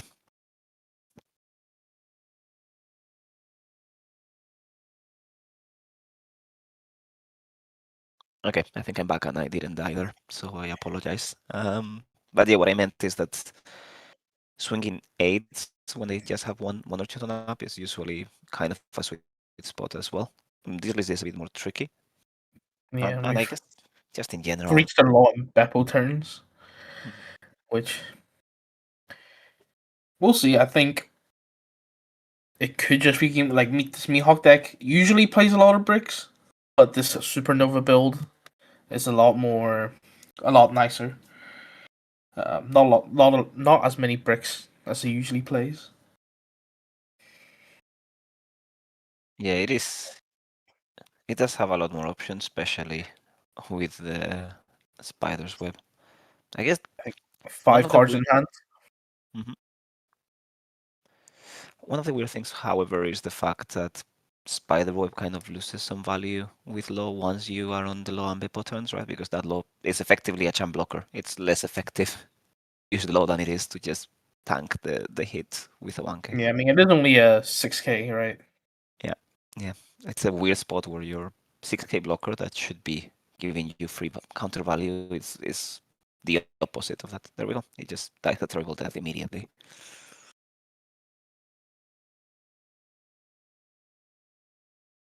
I think only 2 more cards in hand. 3 cards in hand for Prowler. Does look like 3. Third Red Rock. I mean, if a deck is gonna find all the copies of its events, it's gonna be Sanji. But yeah, 3 without a lot of searching happening is definitely good stuff for the Sanji side.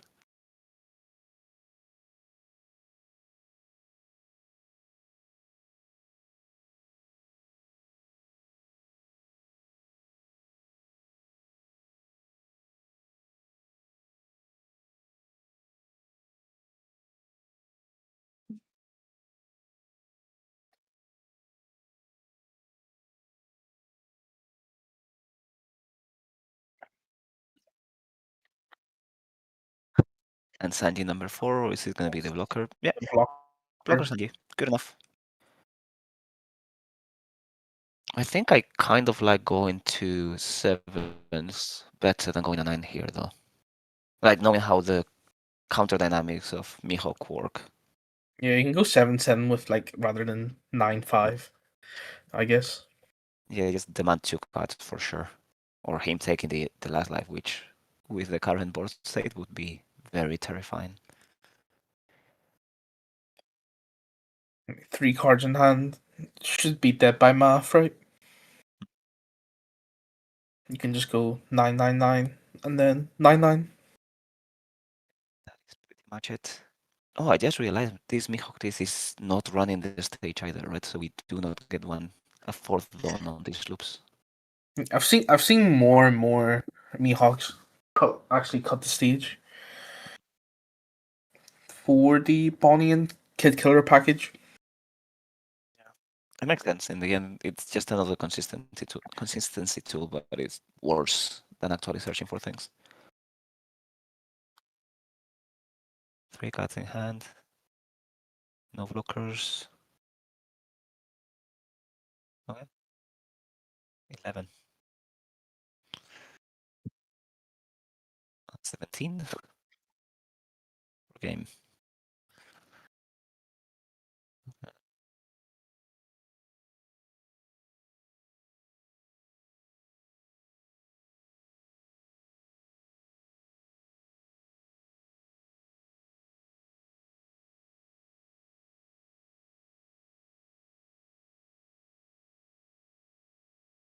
And once more.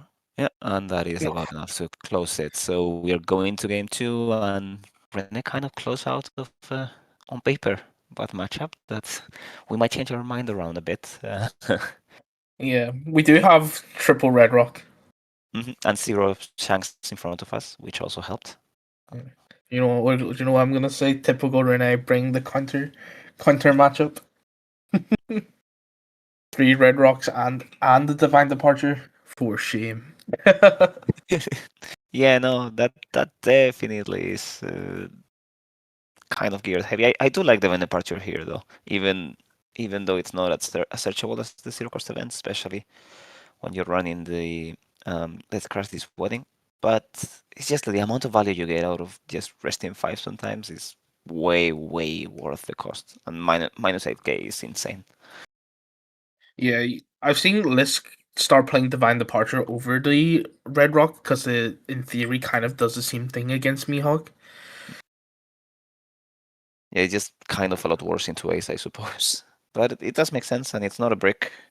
Well, I mean, it is a partial brick, but it does help you when being swung a 7. Teardrop finding the first Red Rock. Mm-hmm. I guess that Yeah, is the card that makes or breaks. The cherry on top is that, the Booth Burst did have to go to trash for it. oh, there we go. Teardrop number 2, and we can set up a Sanji on trash. So if he does have the stealth black already, he's already got the setup. I feel like you always take the Booth Burst here. Yep. Yeah.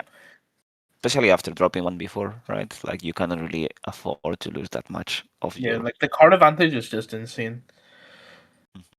And it can draw you into more Red Rocks, more Stealth Blacks. 100%. And we're already on count 1. So our Sanjis would be 6 the second they come round, and Reju's already active too. So that is kind of where he wants to be. I actually don't hate like not swinging here against Sanji, especially going first. It's just if you swing here next turn, he goes to 4 Dawn.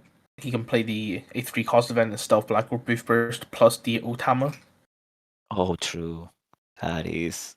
or Psycho because the Otama only really works when you're 3 life or lower. Mm-hmm. And these are the turns where he's like making the consistency. So that does make quite a lot of sense. There we go. 6 to 8 cards in hand. Yeah, it feels unfair to do this when you have 7 in hand and just get to play Sanji's Pilaf for -1 ton that you immediately Yeah, and you get recover. Rampa back. Yeah, it's just filthy. But it's one of the fun things of that deck. Have you played it yourself or just like watched some games of Sanji? I have someone at my locals that loves to play this deck, but I've always thought this deck wasn't great before the support. But I've yet to actually play against it in person with the new stuff. Yeah, that's very fair. It does feel a bit, to me at least, like after really trying, it does feel a bit like it's missing some alternative game plans. And some of the matchups you just need to lay your Sanjis over there and say, I'm gonna kill you into turns unless you stop me. And I don't know, it feels a bit off for me, but it's definitely strong and teardrops are really Did that just go putting the to the pedal top to the metal. of the deck? Mhm. That card can bring to the top. Let's crash this wedding. Which one, sorry? The blue 1 cost event. Let's crash this wedding. I didn't know it could put on top. Oh, I played it and I didn't know that either. I'm just probably gonna double check. But that is very interesting, actually. Huh. Things you learn. Oh no, it's at the bottom. Wait, I swear that was just left on top. Huh. We will check with our production person. That's the same person that did that. It might have been just a bit of choppiness on the stream. Did anyone on chat see? Okay, René will check. Oh no. Oh no. Probably there is on chat as well. Oh no. We might get cancelled for a different reason. This wasn't not. I was not ready for this kind of cancellation. I'm sorry. Okay, let's. I could be wrong. And it went to the bottom, but it looked like it went to the top. You might be right, but it cannot leave it on top. Legally speaking. Oh, we're taking another life here. I guess you cannot really save us 7k swing here. He's not on up.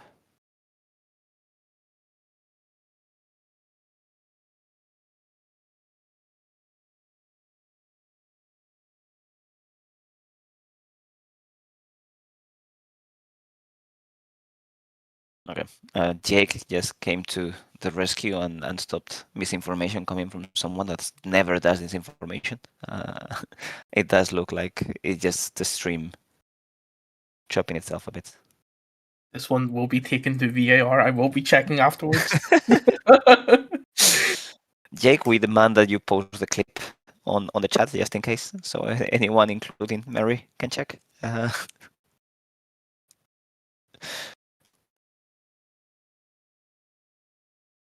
All right, let's get back to the action a tiny bit.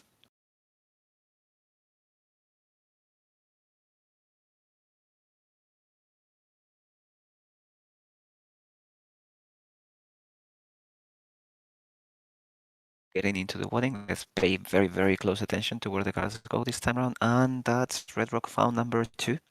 Rock number 2. Not to mention if we just drew into one. Yeah. So Crowder might want to go on the aggressive side here, given that the top end is gonna kind of die. We also know of at least one stealth black, right? So it's very likely that the Sanji army is gonna be growing exponentially. Yeah. Also, when you don't play 6-cost law, like the Red Rocks just becomes so much more brutal. So your board cannot go as wide. Yeah. I mean, it can go wide, but just with searchers and smaller bodies, but it's not enough. Bodies that you don't exactly care about. Yeah. Given you're going to be resting 9 to 10 down every turn to play something, even if you recover 3 of them, it's not going to do the trick quite as well.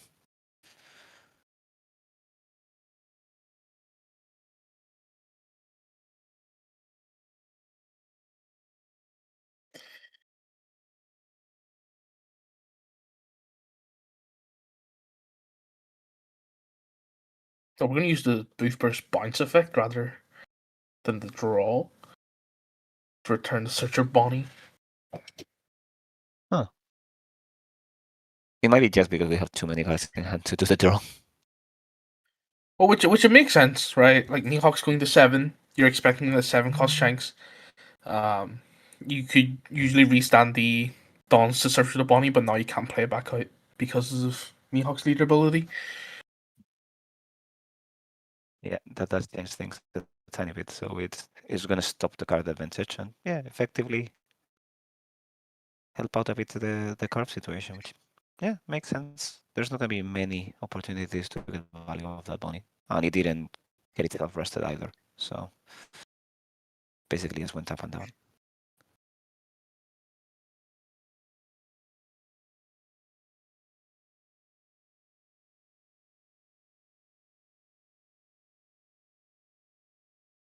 There we go, Shanks number 1.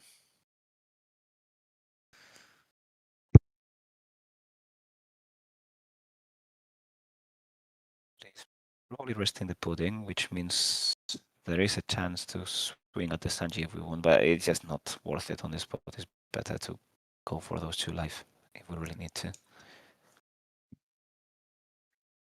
Yeah, removing the Sanjis is a lot less valuable now against this deck. And it's also kind of unlikely, isn't it? We do still have the 2k effect of pudding. So yeah, that's why And like pudding. you know he has Gum Gum Giant in hand, so there's just no reason to swing at the Sanji.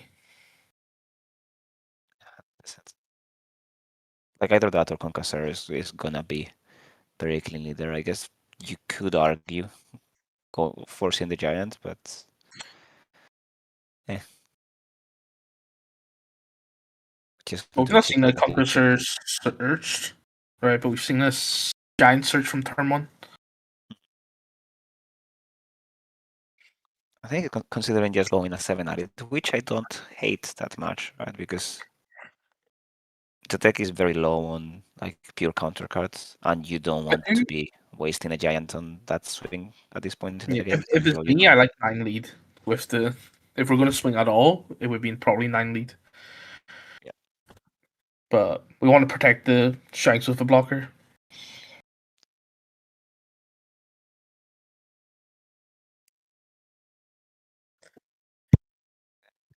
Oh, we don't get to see what he searches with this one, which is unfortunate. But we're probably gonna see the first red rock happening here, ideally combined with stealth black to pile the pressure on.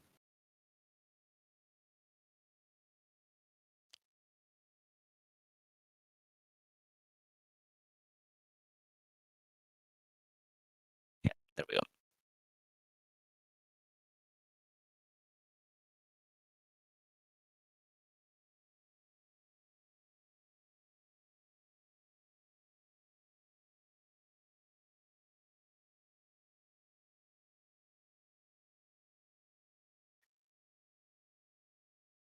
Yeah, Ren is saying himself that he was considering not using the red rock on the spot. I does feel like if that Shank sticks around, it's just gonna give too much value and be able to contest the Sanjis at this point because they're still only 7Ks, so not where you want them to be when facing that 9K monstrosity.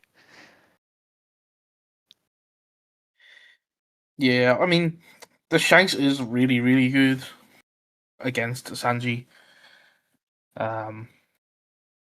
Like, you're better off red rocking a Shanks than you are Law Beppo, in my opinion. But if you have like 2 more red rocks in your hand, right, like that should be enough to deal with the 9-cost Mihawks that are going to come down. Yeah, and there is at least one, so for sure there are some resources to be used. I'm guessing that if he was considering it a bit longer, it probably means he's only found one of the other two. Well, we saw 2 searched. Yeah. I think. Yeah, that's what I mean. So the third one might not have been found quite yet, although he's probably very close to going through the whole deck. So it might just be one of the 2 life or just towards the end. We're going down to 1 life. Very, very dangerous.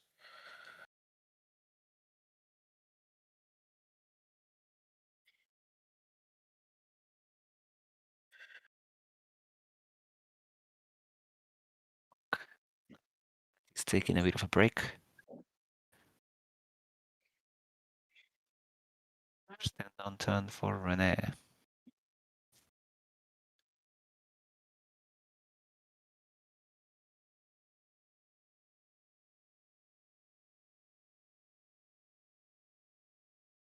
So we do see the red rock into the Mihawk number 1. Now the question is whether we want to poke hand size by swinging at that low. I mean, that's the 5th red rock that's been played this series. Let's see if we can go 6 for 6. Very easily. Okay, Sanji number 2. And what's going to be the event of choice this turn? Stealth back would probably be ideal. But Ooh, it's Booth Burst to case. draw. Is that the 4th one now? Yeah, I think so. I can see all 4 of them on trash, so we are out of them. No more plain and basic card advantage coming for on Sanji's way.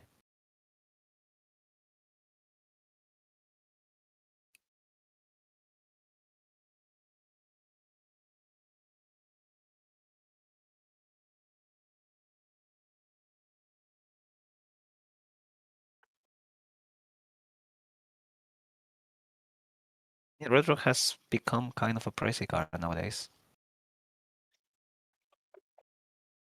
Yeah, like all PRBO1 events, it's just insane. Yeah, they did go very, very crazy with the pricing, especially given it's always been a bit of role player effect and only playable if the meta want the decks. So it does feel horrible to pay for them.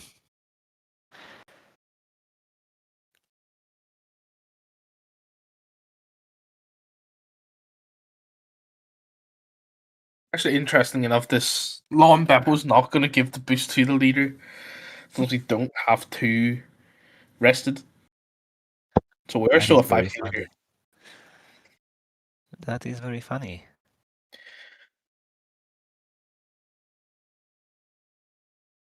Okay. 2K counter for for that.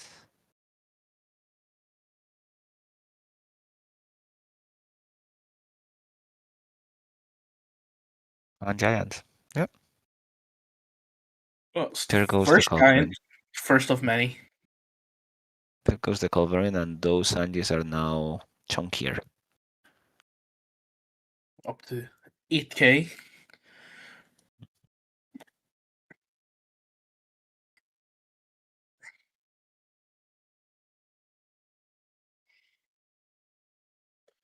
It's like swinging at that low. But low and Beppo is dangerous given we're on just one life. I'm thinking maybe Rene set up that 2k as the first Sanji blocker. Another stealth block could be a good avenue to kind of deal with that big swing. Okay, teardrops are falling, You're searching. and we are finding. So that means our Sanjis will be 9Ks, and we do get to recover one of either type from trash. How many giants do we have? Which also translates to which one of the two Sanjis will we revive. Okay. If we have stuff. Red Rock here, we are going to be able to leave 3 down up as well. So we're not even dead to Dead Man's Game, which we don't play, right? There's no DMG. But there's no harm in playing around it. You know, it's very unexpected to think the green deck is not running the insane event card. So I guess it's not searchable because it's not a supernova card. that is true. Thankfully, it's not a supernova card. I think we would have been a lot more oppressed by the likes of Green Yellow Law if it actually was. 10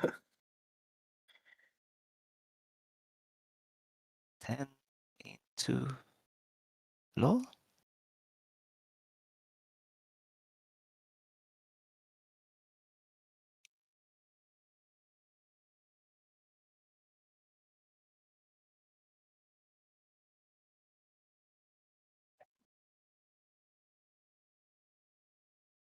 Okay, fair. Ooh.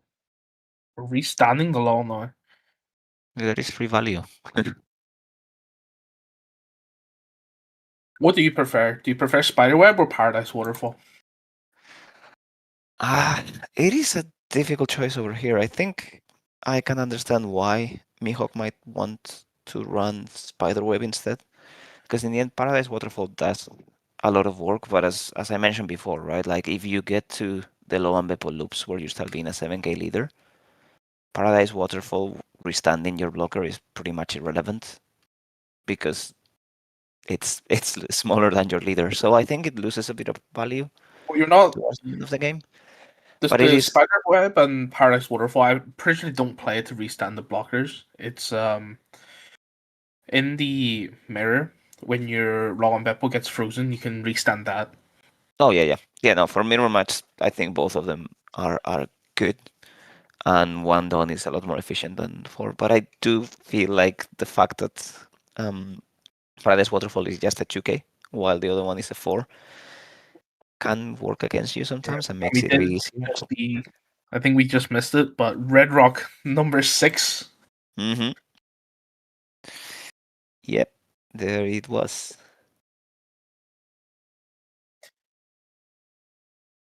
And we do find a low on Beppo, but it might be a bit too late given the current board.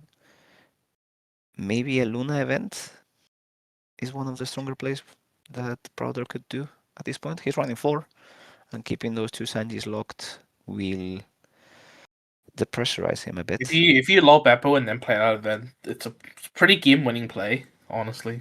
I mean, Sanji's basically not swinging next turn. Well, that's for sure, but he can't distant because he just played the Bonnie and searched, right? So maybe a consecration of chaining both of them. Okay, Shanks, not bad. Followed by Luna event. Well, what's funny is we've seen 6 Red Rocks, but that's the first one at that event we've seen. Yep, That is very true. We've not even seen it as counter the previous game. It's just he never drew into either. I guess they are not searchable, right? So, oh, there's They're tournament. supernovas. Yeah. No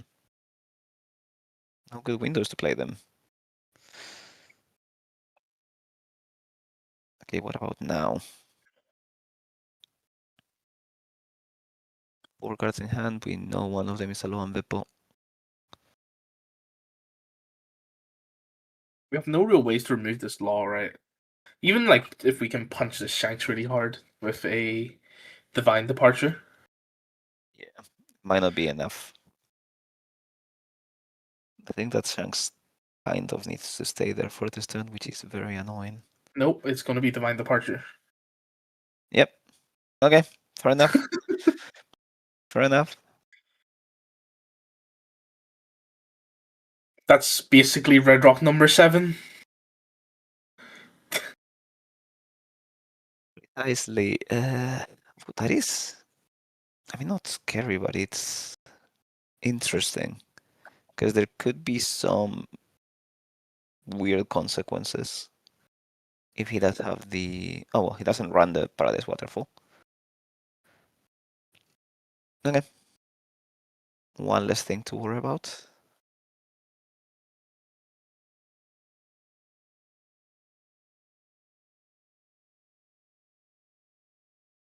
Six on lead, which probably means no leader ability to play a 3 course this turn.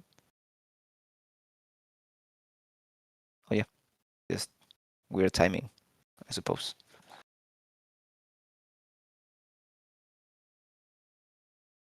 Even 4 on up.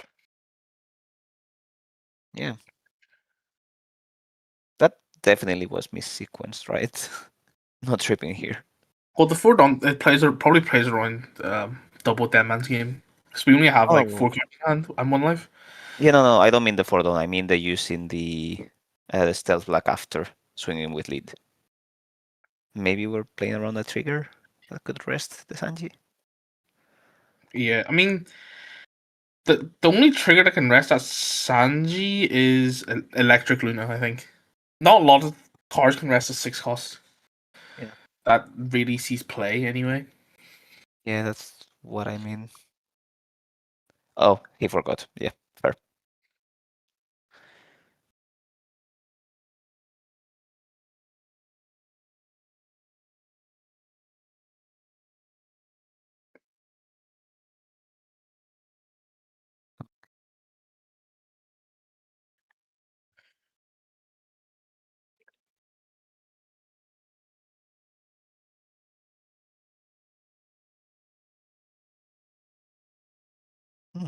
That law has been standing for a really long time as well. I just feel like we didn't get a lot of value of it. Although it did condition the way Sanji had to swing every turn, so there is that. Yeah, not swing with the law every turn is. I don't know. I feel like we should be swinging with it. Even how quick Sanji went down to 1 life. I feel like the deck is not squishy, but it's like quite weak to getting constantly pressured with multiple swings, right? So yeah, I do feel like 2 extra swings with that law might have opened the window for a lethal a lot better. Yeah, Sanji just hates like random 6Ks and 5K swings. Especially without that 2 cost putting on board. Yeah, I love that putting 2 cost. It's genuinely changed the way you can play the deck and made you a bit greedier, I suppose, but that's a lot of work. Okay, second 10k swing coming through. And that is... Do we maybe not have an event in hand that we can use? Because with 1 or more event, it would go up to a 10k without having Dawn Commitment. So our hand might just actually all be counter events and 2Ks. Yeah. I think we're kind of running out of the business ones as well, right? Like there's 20 events on Trash and most of them are non-counter events, actually. So we see 1 Giant and 3 Conquestors. So maybe we're just running a bit out of out of gas from meaningful ones.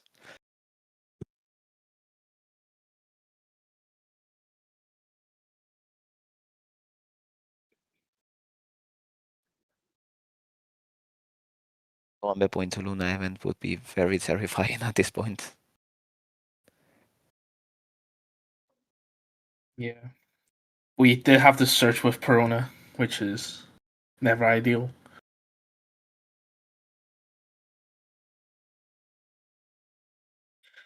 I guess since everything is kind of rested already, Mihawk would do something similar, but will keep you very Kid should squishy. actually be okay here. But no, it's just going to be a law blockering up.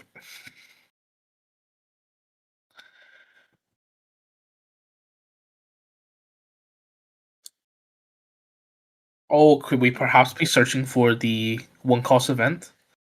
Yeah, I think that's one of the only avenues we get out from here.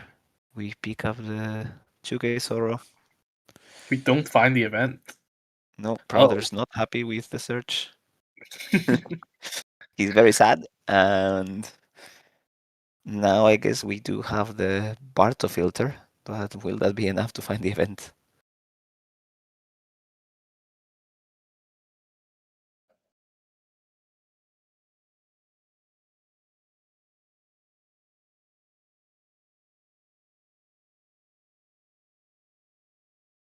Annoying because those Sanjis are kind of on giant defense range from the Loan Beppo as well.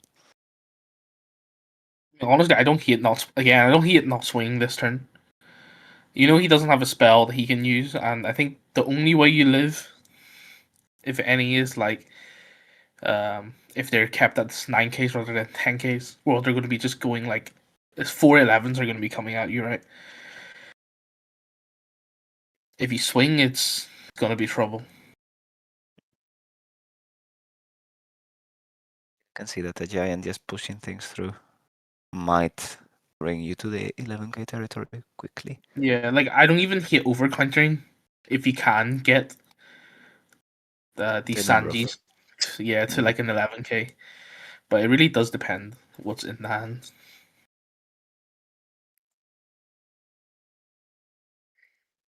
Overtaking the life.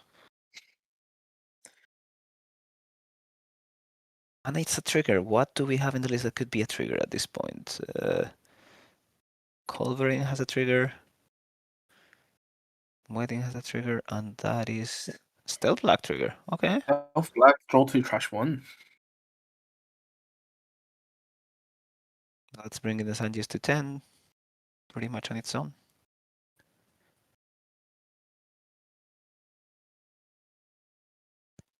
Get rid of a Discard pudding. pudding. That is a monstrosity of a board state.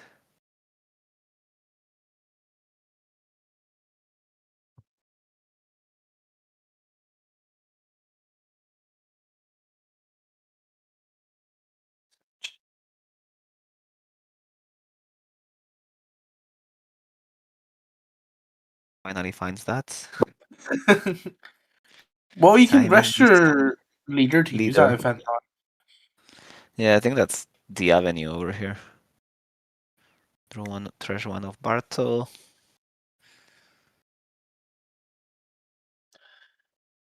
Trash Spiderweb.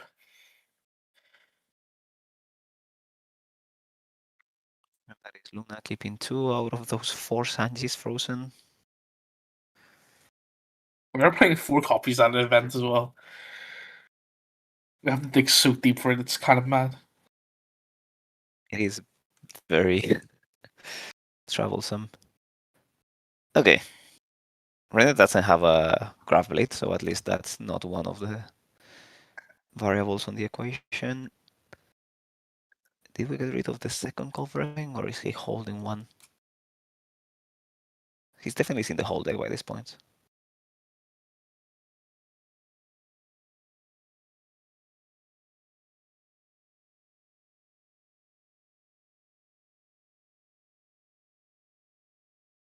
I don't even think we're gonna be dead if we don't kill this turn, as long as we leave some number of Dawn up, right? There's like, I think there's 2 giants in trash, and our deck is very thin.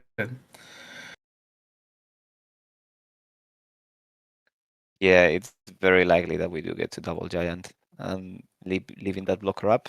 Given that Asura is not a thing, it basically means that to rest that Sanji, you need either a Shanks or a Mihawk, right? Rest to inutilize the Sanji. Or a Beppo, so you're not gonna be able to go big at lethal if you rest it. Or like keep it unusable.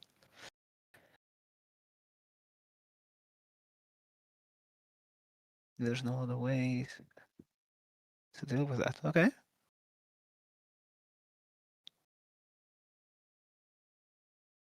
Rene is gonna be king of the pirates. I'm actually very jealous of his Don set. I've not been able to find those Dons yet. Even when I went to Japan in November, there were basically none of them around, which really annoyed me. Okay, there's Calvary number 2, and Bardo goes away on a long vacation. We're just sacking all the 1-offs. Or 2-offs.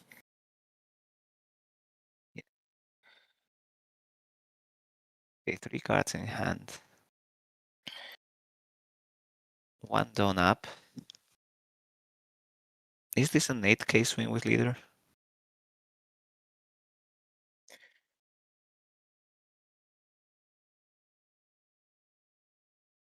I would prefer if we went the 9. Because Okay. we know, like, we've been struggling to find that 1-cost event, right? So you'd rather play around something like the Billion Fold, which was searched earlier, off of the Perona, if we've not used it yet. Not sure. Yeah, I guess you either just go a 9 or go for the under counter, just a simple 6 to guarantee a card off. Okay, 9. Yeah, there we go. And that effectively means you get to go 2 10s and an 11. You're going for lethal now?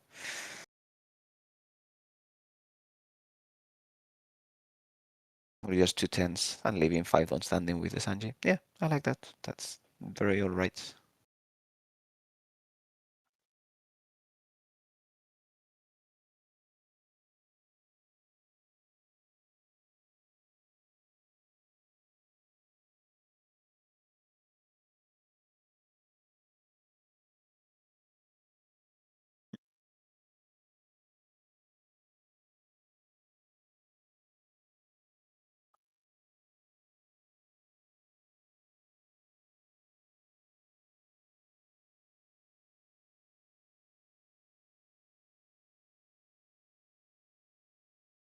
Node on up. That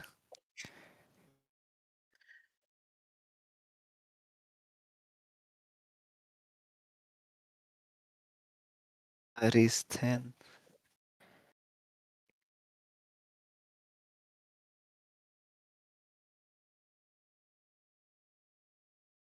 Wonder where this 10 is going. Maybe low Beppo? But no, you It's can't an low 11, Beppo's 11. right? Yeah, it's Yeah. 11. I wouldn't hate going 11 at low Beppo on this spot either, actually. Yeah, because you can't kill this turn, so you might as well milk a card and make it easier next turn. But I guess like putting to 0 is the same thing. But if you swing 11 at the low Beppo, you can potentially get rid of the low blocker if our hand's just all bricks. He's had is 1 card, right? So it would be 1 brick or no bricks. Now we're on 3, which is the life he took and the card he drew. Yeah, I do feel like I like a bit better going at the low Beppo, but it doesn't let you play around double Asura, I suppose. Which would be very well. It wouldn't even be a thing really, unless the card in hand and the top card of the deck are Asuras, which we haven't seen one of in 2 very long games. So I think at that point I would probably just give one of those 2 down to Sanji, because you can play around just one Ashura Yeah, by still having for 2 sure. up.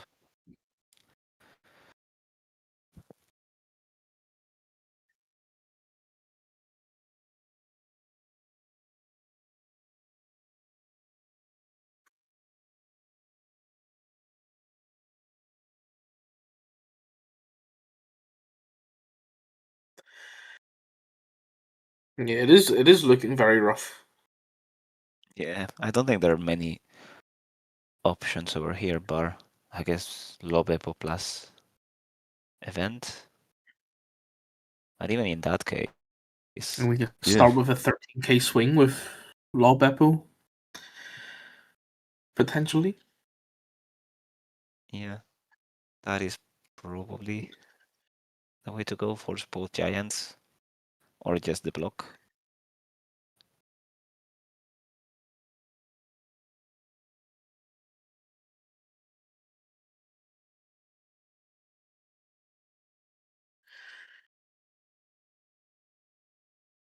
Except 9.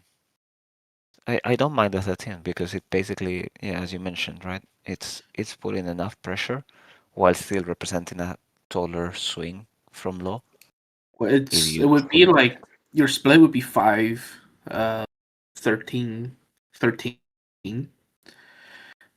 That way, I always, in this type of scenario where he doesn't have life, I always like starting off with the even split plus a 5.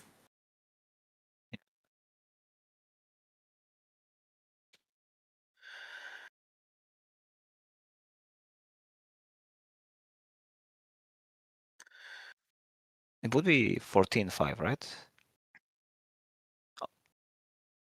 2 down on low Beppo for 13 and 8 on low for 14. Oh yes, law is a 6k, not a Six. 5k. You're right. Yeah, then I really do like Well, the 13 swing. in that case, the split Or you I could go would 13. probably prefer like 7-13 then, Okay, yeah, that's fair enough.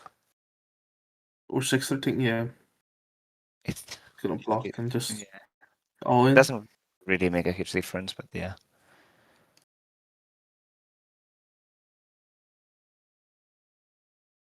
Okay, so we do block the 11, and that's definitely not not baiting that you cannot survive the other two. Yeah, I feel like we definitely have enough counter.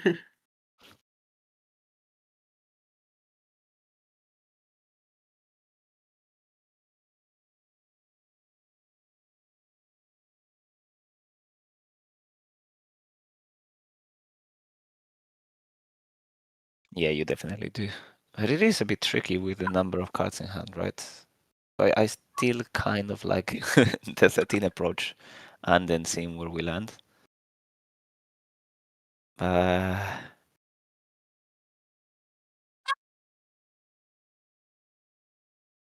don't think there's an avenue where you survive this turn.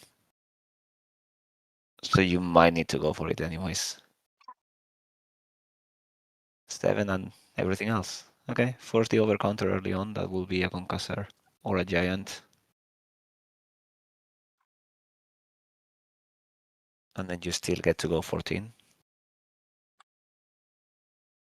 I'm surprised at this point that Rene hasn't run out of deck yet. It's feeling like we've been searching and doing this for ages. Okay, so that puts us at 9.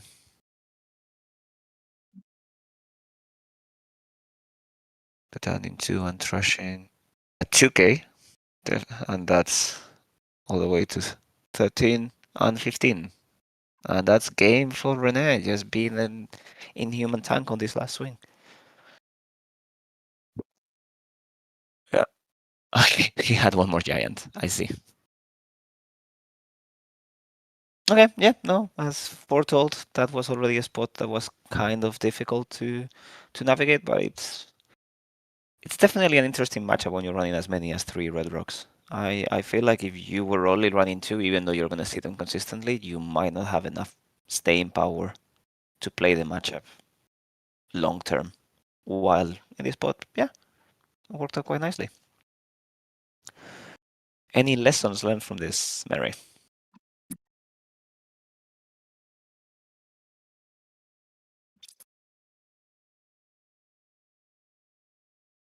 I mean, I guess you don't play any of the decks as main, unless you've started doing Mihawk this set.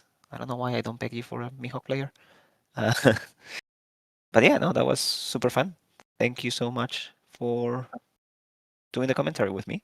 And I hope we get to do it a bit soon again. Yeah, I think we might have lost them. So I'm gonna be talking to myself. Thank you so much, everyone, for watching. That's been game 2. And yeah, I really enjoyed it. It was very interesting, and I do feel a bit bad for Prouder not finding those Lunas early enough. I'd also like to ask him how he wants those events to be called, because I'm still wrapping my head around the possibilities. And yeah, we will take a bit of a small break until we play everyone's favorite matchup again, which is Moria versus Imu. And this time, Abster is the one playing rather than the one doing the commentary. And we will get Rene over here back on commentary with, I don't remember whom, but you will see them in a second. Thank you so much. We'll take a short 5-minute break and we will be right back.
guys. And welcome back to the last round of Savodi Showdown here with me. Prouder today on some commentary. How are you doing? Hi, I am doing good. After watching me losing to you in an unfavored matchup. It's fine. That's for the pudding that you hit me with in the Doffy mirror that never existed. Yeah. It's funny that suddenly if you win, the VOD still remains. Yeah. Then suddenly it gets streamed, but if I lose, then suddenly the VOD disappears. But yeah, no, I mean that's an unfortunate thing that had happened last season, where I got shit on in the Doffy mirror. I mean, game 1 was okay, but game 2 I got shit on, yeah. But it never existed, so we're fine. We're fine. Going into our last game, which is Moria against Emo, which we had last stream, but we did kind of flame Sebi Sebi's playstyle, so now upstairs to prove that he can do better. Yeah. The Division 2 Andy.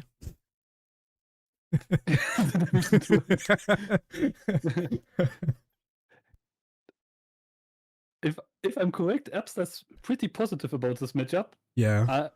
I played this matchup a bit, so I also played a lot of Gecko Moria, and I think it's one of the hardest. I think I'm also pretty positive about the matchup, but only with my list. I think going second, it's also like good for him, even with his own list. But I think going first, if you like don't run any ground there for Blaze Slice or something, then it can get quite tricky. Because you lose that one turn on 10 down usually when you go second, where you can push Ebo down at least like 1 life or a bit of resources to then just close out the game with the boars. That turn you completely lose, so I feel like you have to play something to make up for it. But Upster has a different opinion on that, so we'll see how he converts this into a win here, maybe. Yeah, and he needs to go first. I think going first, it's unwinnable. Yeah, with his list, I wouldn't be too confident as well. I wouldn't say unwinnable, but definitely not ideal. With Blaze Slice, I think, or with Ground Death, it's a bit better. But Ground Death is not too consistent in this deck because it's not searchable. Yeah, Blaze Slice would be really good for this matchup, especially because you can prevent this damn dwarf on how it's called Topman. Yeah, from this guy. Yeah, I mean, there's a lot of focus blockers like Boa, Marco, Walkery, so I think just having the focus range or Blaze Slice is usually enough. Ground Death, of course, has some other upsides, but it's not searchable, and since we don't have that much space in the Moria deck list, I think I like Blaze Slice a bit more than Ground Death right now. Yeah. But it's like min-maxing. I think like 48 cards of the list are pretty fixed. 48, maybe a bit less. Yeah, I mean, you with your Peronas, that's a bit different. Maybe 46, and then we include 2 Guna Peronas. I play only 1 2K Perona, so... Oh, Dietmar's getting hit with the tag. Oui. Events are for pussies, Upstairs says in chat. Yeah, I read it. Yeah. I play 1 Ground Death, because I have 1 in Alt Art, so... I mean, yeah, I would do so too then, I think. And now Dietmar's getting hit with the counter on character and take life strategy. So, is Upsa right now erkläring Dietmar the interaction that he... Yeah, he swung 5 lead and then Upstar counters on his Reuma, but then takes the life, which is a legal play to do. The best thing is if he now triggers a Boa Hancock, because then he goes -2 cards in hand. Yeah. Oh, Yeah, he's bro. just a good player. Now you can catch people off guard with it. It will probably result in a bunch of judge calls because people won't believe that that's true, but that is a real thing. Yeah. Yeah. As soon as something doesn't work on the sim, people don't believe it. Yeah. In the sim it doesn't work. In the sim you can't do that, but I'm kind of happy that you can't, because then anytime you would use counter, you would have to choose the target. It would make playing sim a bit more annoying. So if he wants to do, he could make that you have the option like with the automatic where you can enable and disable it. Yeah.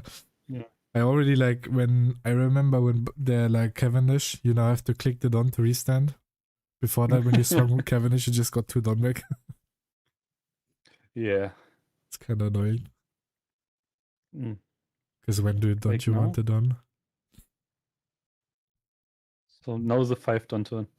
I mean, this extra body, of course, snowballs a lot, right? You just get an extra swing in. It's just kind of like going fast. And we have a proxy that we are not. Okay, what could that proxy be? What do you think? I think it's Boa. I'm pretty sure it's Boa. Yeah, I think. But too. we have not gotten the information on what card it is. Upstairs, explain yourself. Gaimon, okay. This is Gaimon.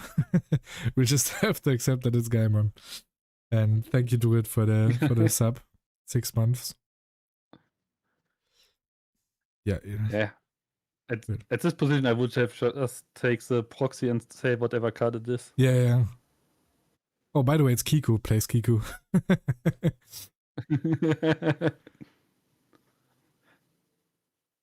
Something I just found out is that the trigger from Gecko Moria can play any 4 cost. I always thought it's the same as the other triggers, that you need to play a Thriller Bark. That Hogback plays any trigger card instead of just the. Yeah, just. I have a Straw Hat Moria the build.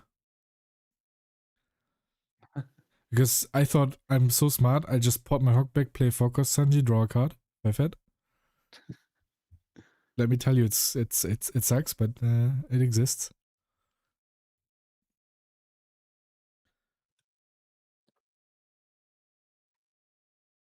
Oh, already using leader ability?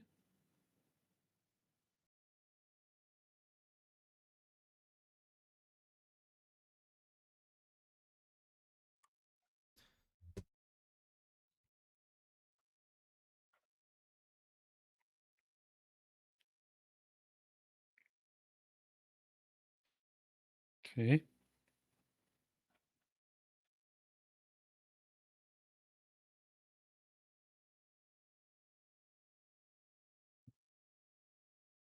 Can I not hear you? No. I was quiet. I was waiting to see what card he plays. Okay, we're bottom decking the unknown Gaimon and the 8 cost. Take back the search event. Which is good because we still probably need 6 cost geckos, so then we can resolve the search event next turn and maybe dig for that card. Yeah. I'm a bit sad. I see Demon's Don and I ordered the Don as well, but they got cancelled, so now I'm stuck with my One Piece Day Don. But they also look nice. Yeah.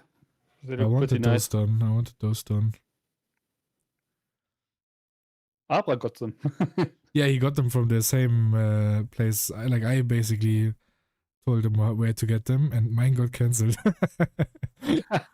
His didn't, but at least he had to pay like 45 euros of I guess tariffs. I don't know, Zoll.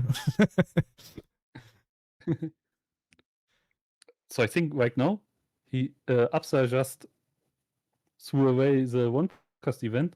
I think he do it with Ryuma. Yeah, The 6 cost. yeah, probably. Yeah, and then Mars on, I would assume the Hogback. Definitely don't want to give him a free draw.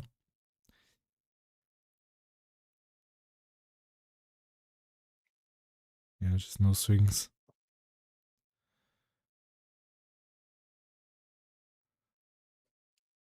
Okay, I guess he just Okay, had he just another got one. another one. I mean, there's a Kiko And Drush it's now, not- but there's no 6 cost, yeah. Yeah, it's not looking good. I mean, if on this turn you have 2 3 costs, sometimes that's also quite good. But yeah, just playing one body in 2 7Ks, probably not what you would want. Wouldn't even be 2 7Ks. It could be.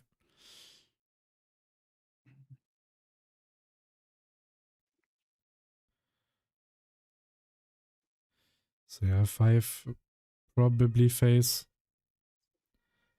Doesn't really make a difference. Yeah. But yeah, no 6 cost hurts.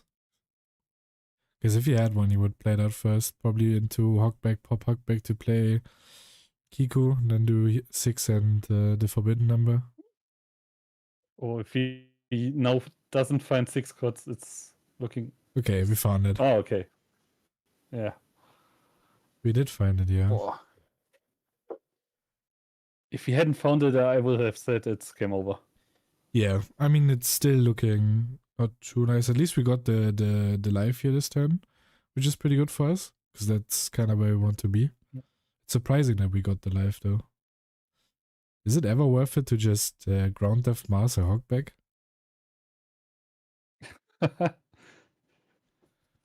Oh, I don't think so. Seems quite Because- expensive, going minus Yeah. 3 cards in hand to just kill a Hawkback. And now you can just run into him and play Mars for whatever he plays. Yeah, seems much better. He's probably playing Kiku with it, so he would heal. Yeah, but the heal won't be that important if he Yeah. just attacks for 7 in the end game. Yeah, at the end, like, Emo will like get him down in like 2 turns, but it can be annoying getting through like 5 or 6 life. And the ups are Yeah. cheated. I saw he just swapped out the card that he just dropped. Suddenly he has 2 boars in hand.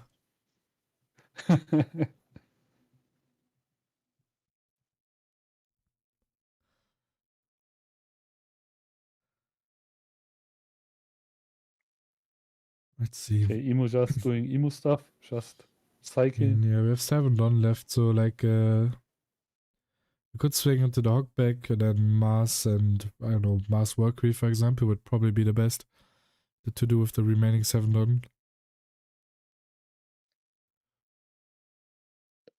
And we have Sokiko.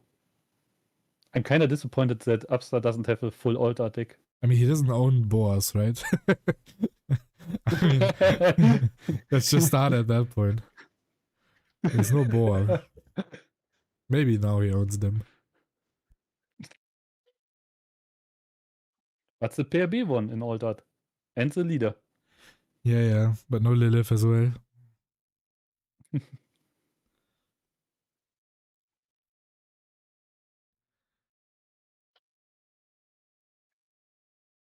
But Dietmar, yeah, has the win with his all JJK alt arts. Yeah. Too rich. But no god packs. Kinda cringe.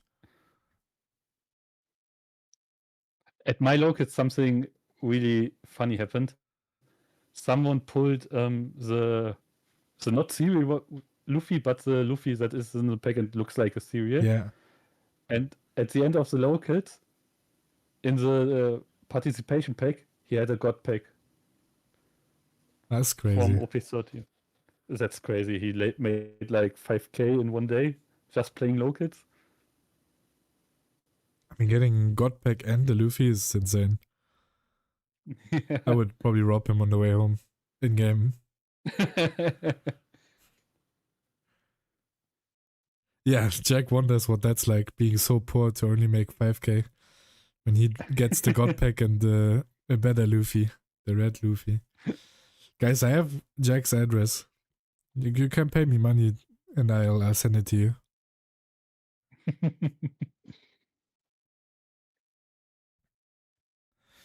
Yeah. Yeah, so Okay, anybody what that is the wants his play now? address. Maybe we should just make it public, see what happens. Yeah. I mean, pretty decent board Did now. you leaked your address? Oh yeah, that was funny. That was oh, am I showing anything? And then there's just my address in the middle of the screen. Just kind of forgot. But nobody has showed up yet, so I mean, this spot, I don't hate this spot Boar? for Upsdive. Boar has, like, if he has a second board, then I think this spot is winning for him. Because he has 5 life, Deema is on 4 cards, 5 after lead ability pop. But, like, if you can burn the last life next turn without having to sing board, I think then Ups is in a winning position. Yeah, if he now gets some good triggers, it should be really good. First trigger? I'm not sure about taking the first lives here. I think the first 5 are maybe just would have countered it. Because if Dima pushes him down to like 1 life here, then he might have lethal next turn. Like Yeah. Upster has to play for at least 2 turns. Yeah, that's always what I think is the problem. The first turn you have after they played 5 Elders. It's like you can't really attack. Oh, this goes live. Interesting. And- I thought this would have went into Hogback because then we can pop the body that Hogback plays with the Mars. But yeah, Dima's setting up for lethal basically. Which, I mean, if he plays Boar and heals with leader ability next turn, then probably doesn't have the lethal. Because you can pop that Hogback into Perona, stun something, play Boar, get a life, heal, get a life. Then he needs to connect 5 swings and probably doesn't even have 5 swings.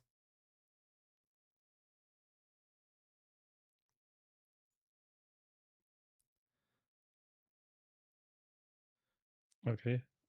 Another never existed. Yeah.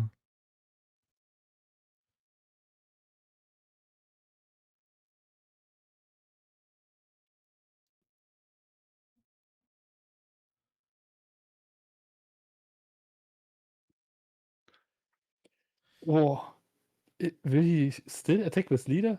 I think he should have attacked with leader before doing the 5 Elders. So he could Yeah. have popped if anything. I What think comes up? this 5 is probably fine to do. This 7, I'm not sure, because the 5, I don't think Upster ever takes, just so he doesn't risk dying, right? The following turn. But this 7, of course, he has to take, and then we grab back a card.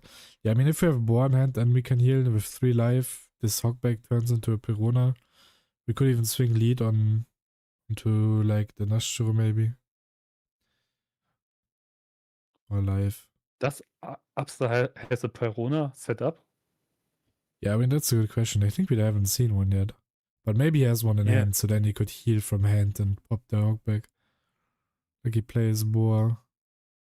I think that's what he's looking for as well.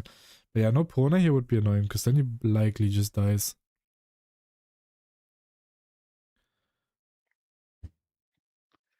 Yeah.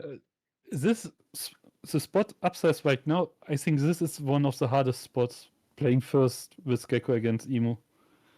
So Yeah, he's a bit low. That's if you why don't. I didn't like taking all these 5k hits, because I feel like at the end of the day, he would be at, if he's at 2 life here, then he could have probably survived. 6 at the Nashjo, so I guess it is a Boar, I think.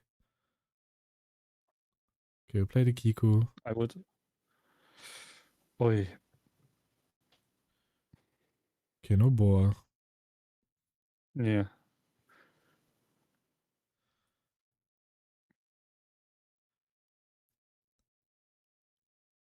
It's also the kind of spots where Ground Death and Blaze Slice come in clutch. So then you might have a shot at lethal. But events are for pussies, that's what Upster says. Okay, so no Boar. Maybe we can still double here with Gecko, like 8 cost. Yeah, but not having a Perona right now is pretty rough. He will have like 5 or 6 attack next turn. Yeah, I mean, the option would be to try to force out the blockers. But we know he has 1+4 in hand, he still has a life. And there's only 3 more swings, so at best, one of the blockers would die. We do just do the 6k. Kiku, Absalom. And that's a 6 cost, I think. Okay, we do heal. And then, yeah, we probably keep up 1 down for the brick bet. And the 8 cost just heals alive as well. So then maybe we can live, but it's difficult. Because it's 5 swings on board right now, plus possibly a 6th one.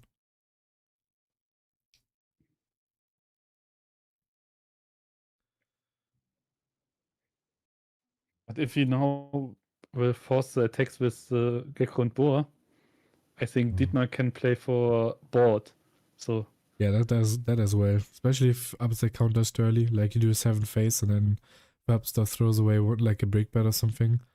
Then you could end up going he for goes board. 9.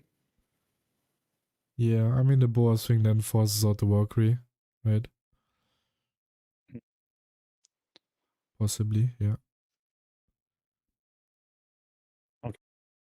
Okay. How many cards has Upstar in hand? It looks like one or two. It's not many for sure. Now we heal. But even without Perona and Trash, we couldn't even like block an attack here. For example, Yeah. if we had Perona and Trash at least, then let's say he swings the Saturn or the Mars at face, and then we could spawn Perona to block the other swing. But yeah, now I think if I'm Dietmar, then I'm just cleaning board. Maybe, and then setting up for a lethal the turn after. We could also swing this phase, because then like he has to take the card into hand. Triggering doesn't really matter. And then we go into board, because going board first, then live to give him the body back on board doesn't make sense. So we just... I think he could have just... Dietmar should have, if he had the card in hand, he could have countered instead of block with Valkyrie, and then he would now have game. If there's no Perona in Trash, Yeah. the trigger won't deny an attack.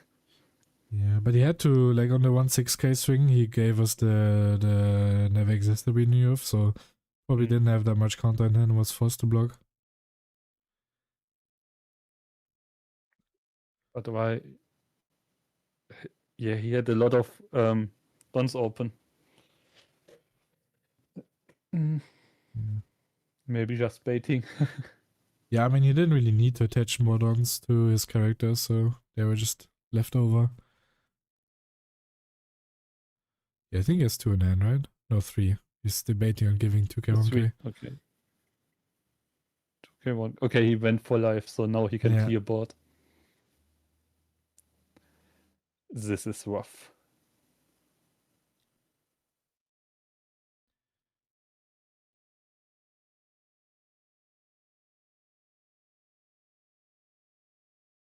Okay, he goes for life. Yeah, just removing that card from his life before swinging at life. I think because like with only 2 cards in hand, you can now swing like the 7 into like a hogback. Then Nashiro kills the 6-cost Gecko and your Mars kills the Kiku. To just remove the trigger from life before going into board. Makes sense.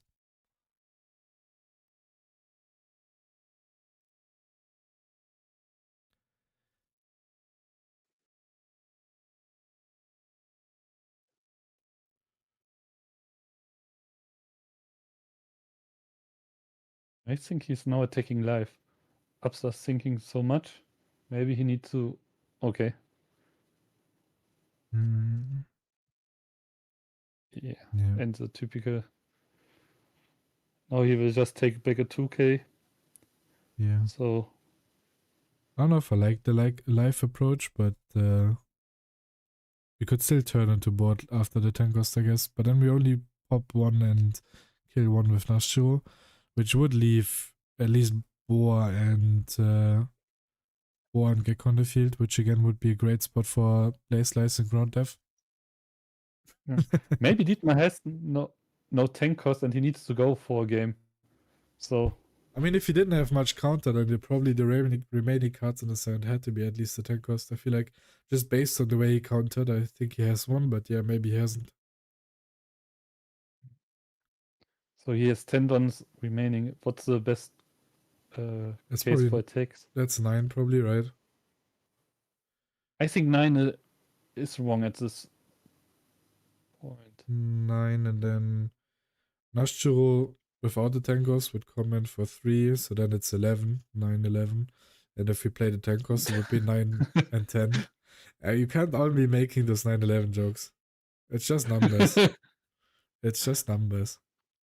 Okay. 6-7, 6-7, 9-11, 9-11. And he could counter the 9. That's... Okay, now we play a 10 cost. I mean, we can still pop the hogback, kill the Gecko with the Nashiro swing. And then at least 4 swings, so we don't have many cards in hand, so we might just be dead. We can even kill the boar with just 1 don. So... Oh yeah, I guess it's the same thing. Yeah. Just an 8 on It's a 0 cards in hand. 8 on 8. We have 3 down, we have a Walker in hand. How many cards do we have in general? Looks like 5-ish. Yeah, we need to throw one.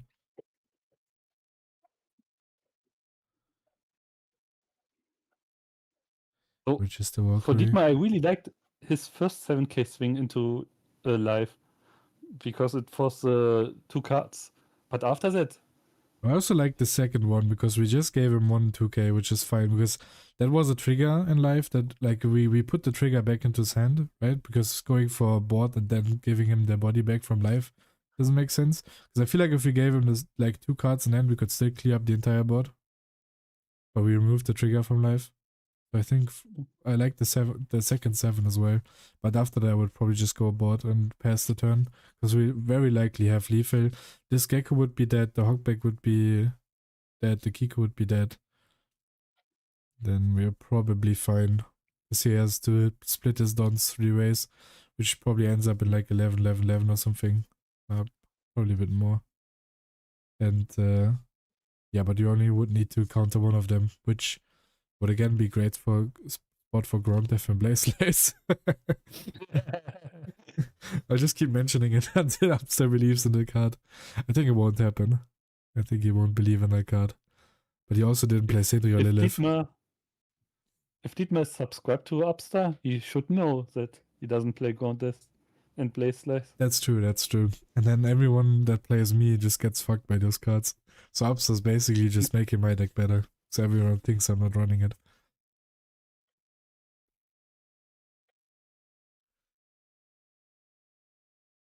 No one plays those. No one plays those except for me. I'm the odd one. Yeah, you play Blaze Slice, I play Ground Death. Yeah, we're just a bit different. Someone at my locals I also convinced to play Gecko, and he plays Blaze Slice too. Yeah, in the late game, in a lot of matchups, just to dig for boars, you oftentimes just go for Hogback, like pop Hogback into Lilith lines. And then if you find Blaze Slice of those searches, then it's also really strong into a lot of matchups. Yeah, and he played against me, and he saw what what blockers do to Gecko. Yeah. So blockers. a general tip: if you play against Gecko, just play blockers. This deck has such a hard time to deal with him. Yeah, where's my unblockable, like, Thula Bark event? That I can pick up with Hogback then, with the black one, so I just need to mill one. And then reuse it all the time. Do you think in OP15 there will be support for Gecko? I mean, maybe some of the blacker cards, destroyed cards that could be interesting.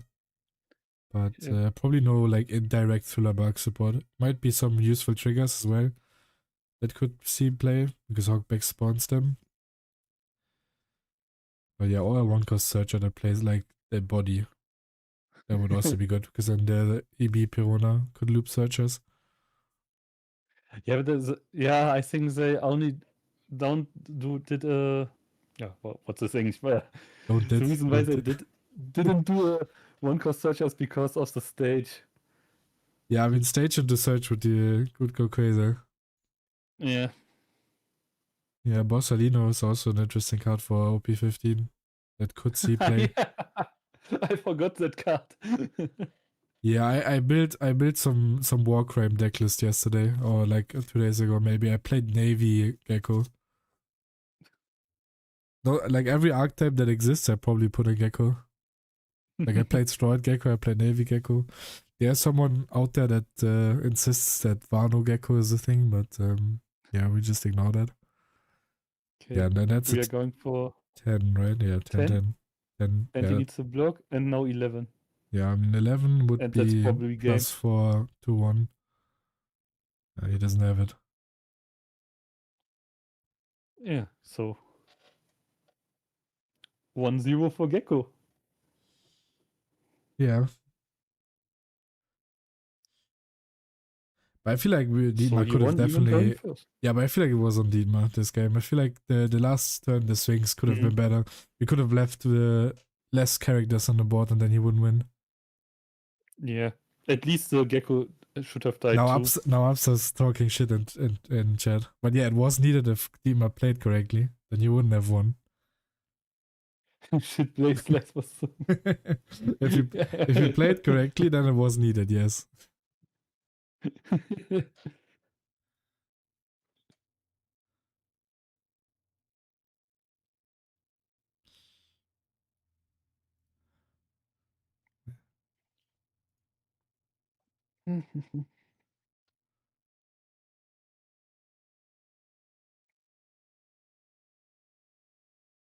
Isn't bro playing?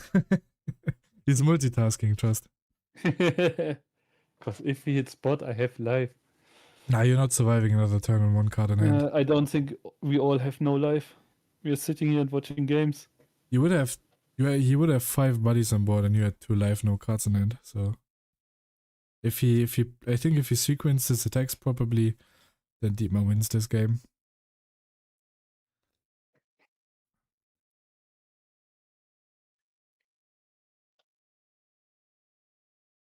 But yeah, now we're going first again as Gecko. Yeah. Oh, if he wins it again.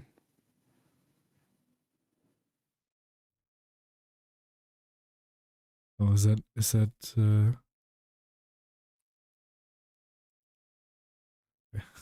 oh, there's I a think we proxy got with a paper. Maybe that might be another board and he ran out of paper too. It's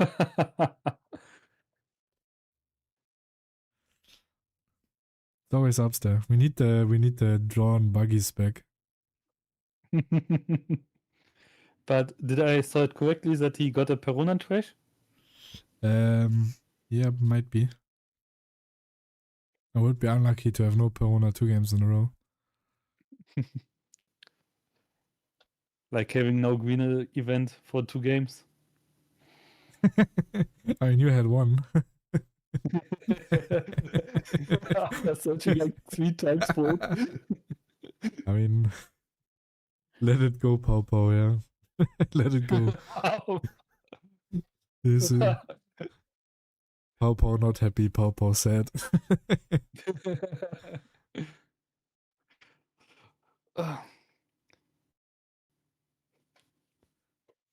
But no, we didn't have a 3 cost. That's... Yeah, it's annoying. But at least he could... Yeah. At least he could use it to 5, 6. Yeah, 6 even, yeah. Dima also didn't have searches on his first turn, but now he has. I mean, it doesn't really matter the trash count against Moria because Moria doesn't run removal. Not yet, maybe maybe there will be a time where I'm finger pistoling everyone. But finger pistol is an event and event are... Yeah, events are for trash. pussies. Yeah, we're just cutting the search event too, it's an event. Fuck that card. Oh, I hate this to play Okiko if your opponent is still at 4 life. No, you can just pop her without getting a life. It's a bit annoying. Maybe we didn't have a better 4 cost in hand. At least we have it in general, so we can keep it in rotation with 6 cost. Like 6 cost into Hog back into Kiku, for example, but that would mean again we're probably not getting him down to 3 life here. So then the Kiku can still be popped again. Oh, we have a 6 cost. Yeah. But Dietmar has done up a blocker. He's probably not dropping to 3 life here. Now because there's the rested Kiku, we could just swing at it too.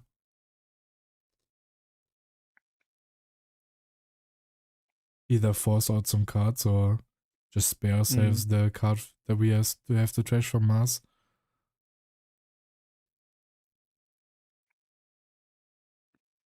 Now he's counting trash again. Maybe he will want us to play Nashuru.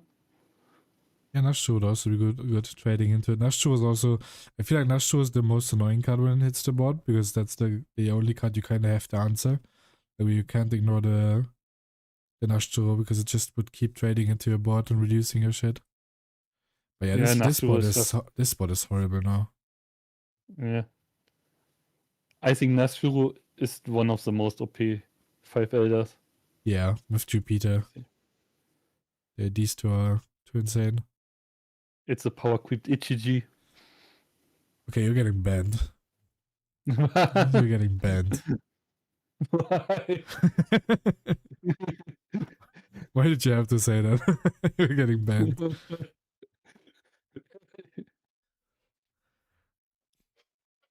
I'm just speaking the truth. Yeah, truth nuke.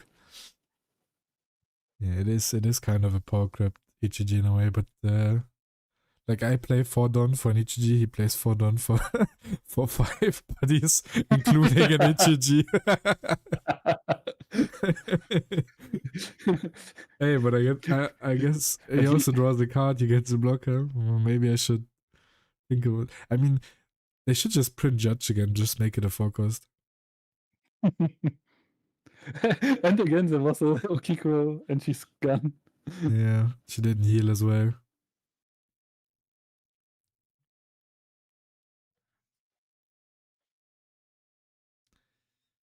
Yeah, this spot's horrible. Yeah. 4 life, 10 elder is very hard to deal with. We might get him down to 3 here, but that's still bad. He has only 2 cards in hand. Oh. Oh. Mm. Yeah, I think we just block here and then pop one of our elders next turn instead of taking. I guess both is fine. What?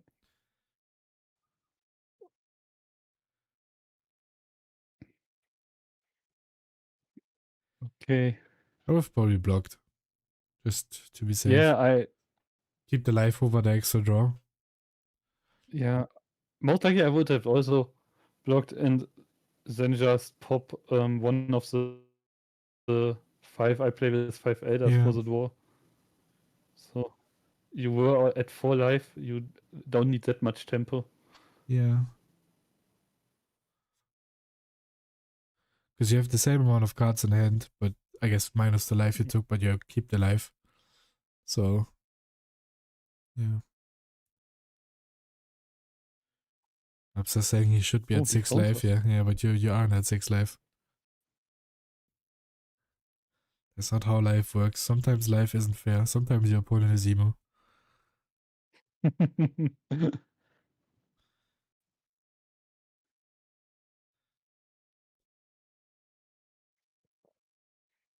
Now the power creeped judge turn. Yeah, I mean that is true. That is true. I only need Jupiter as a German card. Where's my Jupiter? I guess it technically it does exist because there's 6 cost judge, which is like kind of a card everyone forgot it existed. I mean, to be fair, probably everyone forgot Rage existed. But yeah, 6 cost judge buffs the board by 1k. Maybe I should start running that card. I saw a TikTok where someone from the Poke Bros pulled Reiju and he called her Windsmoke. This was the most criminal thing I ever saw. Yeah. Free Reiju. I wonder how good Reiju would be if I Don't could worry, run. you can play her in March. Yeah, I wonder how good she would be if I could run 5 cost Reiju in that deck. I would probably not change a lot because you still die to the same stuff. Like, sure, you get like 1 turn of red rocking something, but like these 7k, 8k, 9k leaders. Like, if I'm pulling up with Reiju to a tournament and my opponent plays red, yellow, Bonnie, I might as well just concede.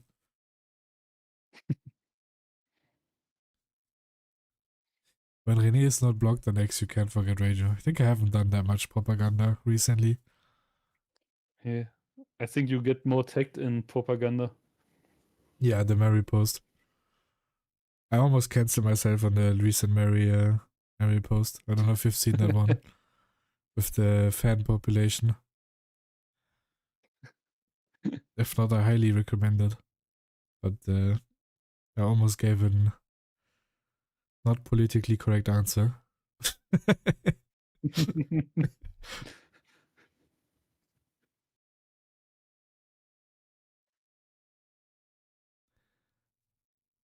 Mary did behave on the stream today. Nothing crazy. Yeah. Carrot not mentioned once. That's crazy.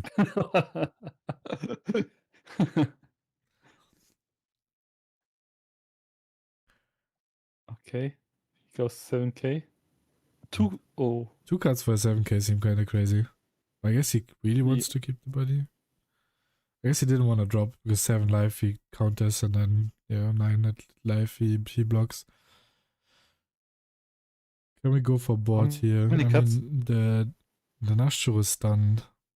Yeah. How many cards does Subs have? I mean he didn't heal, so probably a few still. Yeah, one more Looks now. like 3 cards. Mm.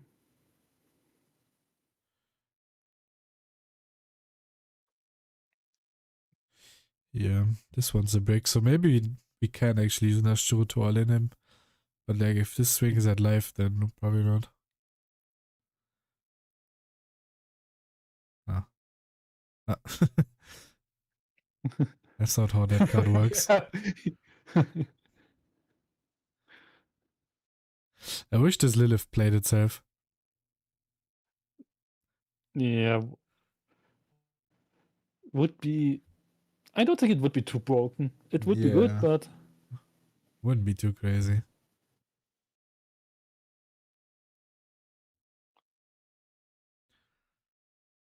not as crazy as Sanji Searcher, who can search himself.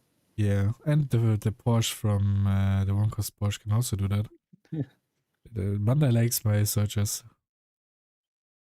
I was so surprised about the Porsche that it's just a common, because all searchers are rares, and it was a searcher that's just a common. It's so confusing. Are all searchers rares? There no other like uncommon searcher or common searcher? I guess Maybe, it's like, but maybe it's because of EBO4. so is there?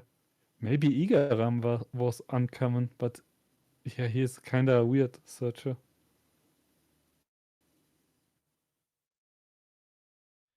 Yeah, this Porsche needed an Aldert. That's what I'm saying. Yeah. But Porsche really needed to be able to search herself. Foxy Pirates are like 4 people, and she is the best card Yeah. you can search for. Not really. I wouldn't say she's the best card you can search for. Ito is the best card Yeah, she can but search. he went 10 into boar, and yeah, got countered. Yeah, I mean now And this he spot used isn't too terrible anymore, but he's too low to. I think he's too low to ever win this game because next turn he's just dead. Like even if he double heals, he's probably dead. Like the Nashuro dies, he gets one body stunned. I guess maybe not.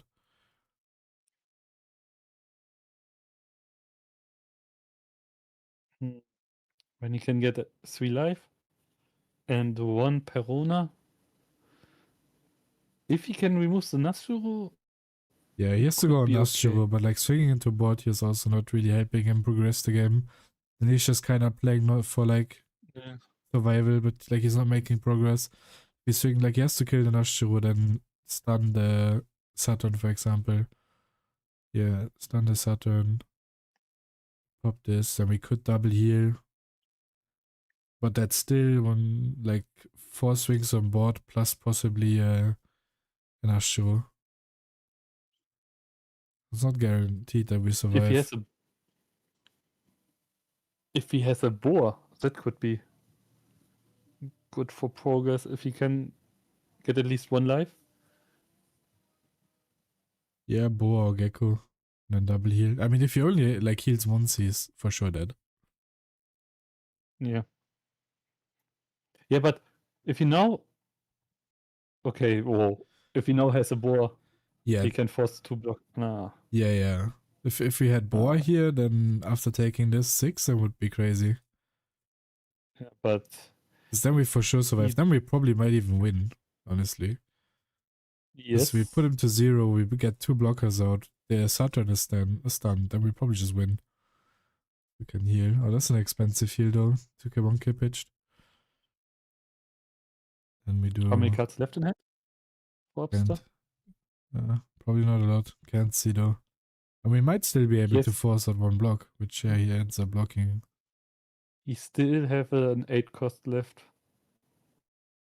We saw, yeah, he only has an 8 cost. Yeah. I could probably just block this one as well. Then if he already lost the board, then might as well just block this play another 10 cost. Yeah. He can just block because it's a gecko. He puts Kumachi in life, and Yeah. if he attacks with one, he just triggers Perona. Yeah. I mean, Perona here doesn't do anything because the Saturn is stunned already, so we swing Mars first and Jupiter.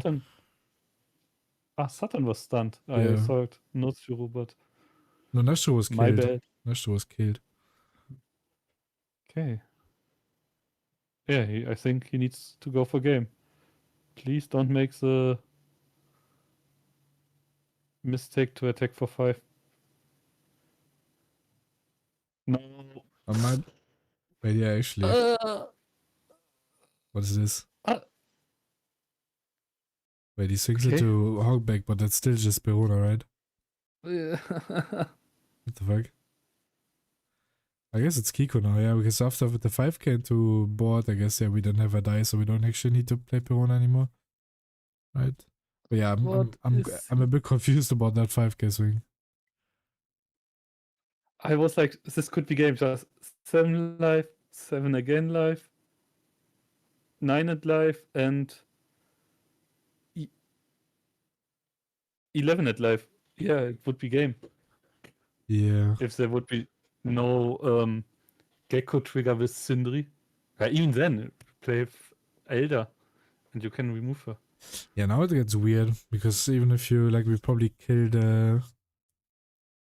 Can probably kill the board that's on board. We can pop the Kiko, but then he heals back to like 4 life. We lose our blockers next turn to like swings. And it's kind of weird to go for game. It's just the amount of swings that we need is too large because of Perona in life. I'm not a fan of how Dima plays this matchup yet. But it's like a lot of people haven't played a lot of Gecko games, even though the deck has become quite popular. Yeah, I think the biggest advantage from Gecko is that people don't know how to play against it. I think the deck is good, but you win a lot because your opponent doesn't know how to play against it. Especially the Mihawk matchup. I think Mihawk is crushing the Gecko. I still need you and ups the gameplay. He doesn't even play Ground Death or Blaze Slice. I mean, This against would be your too list, easy. he for sure just loses, I think. Because of the blockers.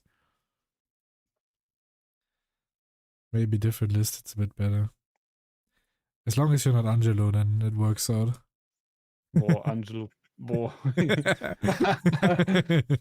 All respect to him for everything he did before, but he really doesn't know how to play the Mihawk Gecko matchup. Maybe now. Read up this message. Yeah, he does play PDF Mihawk. What the fuck?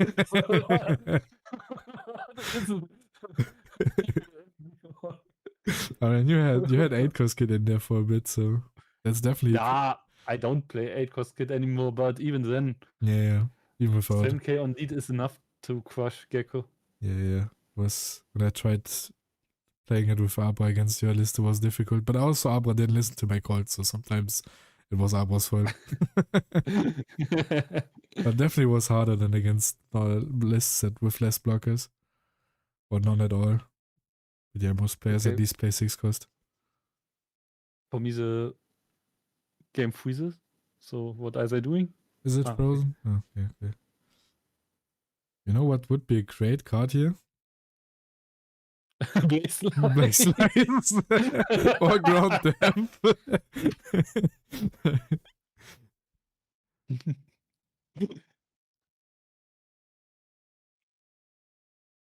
Wow, imagining a Blaze Slice, that would be just win. Yeah, I mean, not if he's got like insane counter, but yeah, I think it's like he probably only has like 4 or 5 cards in hand, so then could very likely just be a win.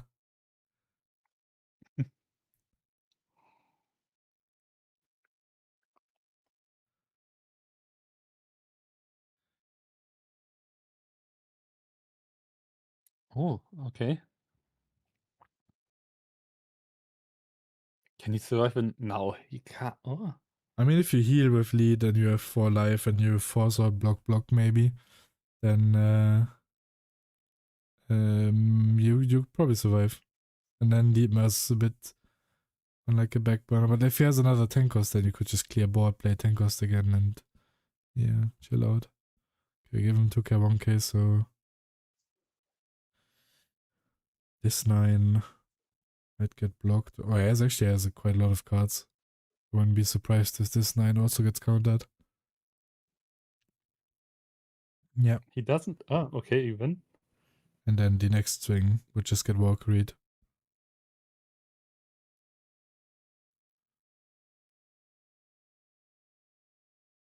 Or countered again. I guess he plays out the Perona to stun something. Yeah. Yeah, most likely Nazjuru.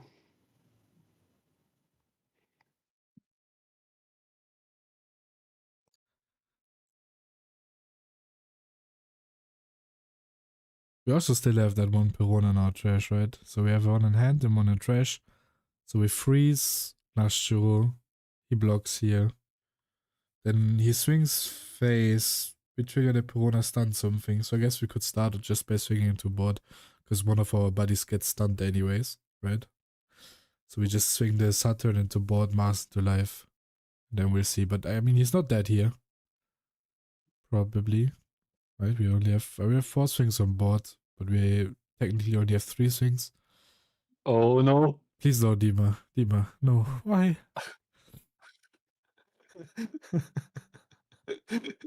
Dima.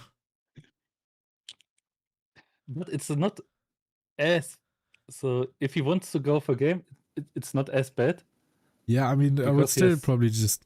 I mean, yeah, it depends because swinging to board is quite an investment here, right? So I guess in that case it's fine to swing to 5 because then you get one of your buddies stunned anyways. I might have still just. It depends on what cards he has in hand, I guess. Like, we could still just swing Kiko, then we're probably not going for game, right? But we had the Kiko off the board for free. Don't get our stuff stunned. Like a 10 cost here, maybe survive again. But yeah. Did he keep the? Yeah, Oh, that's didn't interesting though. trigger? He didn't trigger, yeah. Which I don't understand. I think we have Perona on trash, right?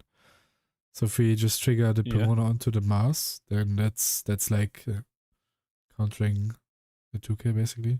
Ah. He just knew that he get another trigger. Yeah, so he was just built he- different. kept the 2k. That's what I call marked sleeves.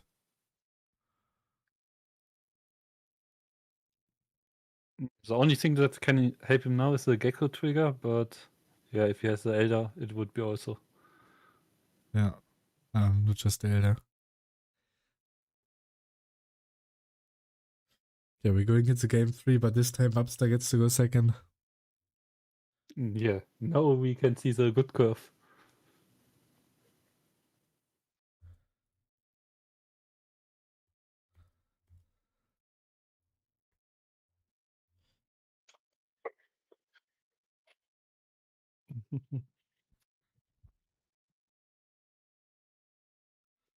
Blaze. It's 2-0. Yeah, I guess ground depth too. Yeah. I'm also on 3 Kiku, but I think Upster probably also nowadays plays 3 Kiku. This is like a week old. So Yeah, it's like. Okiko is. I first underestimated Okiko in that deck, but Oh, he's still yeah, on she's 2. really good. And from the guy that went 10-0, if you saw his gameplay, Yeah, he's also on It's- 3. I mean, if you saw his gameplay, you probably want to shoot yourself, but he was on But- 3 as okay. well. oh yeah, he threw the first game against that Emu. Oh, that was so. Yeah. Yeah. But Mihawk threw the game away against him in the last Swiss round. Yeah, that was a bit tough to watch. Probably just nervous or something. Yeah. And that's especially what I always say, if you are sitting there like nearly an hour in full concentration.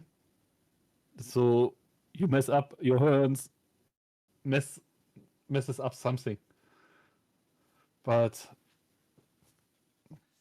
Yeah. We do see a lot of searching. Hmm. No trash for Upsa though. yeah, but he has a Lilith he can counter. Yeah, so Dietmar now knows about it and didn't swing.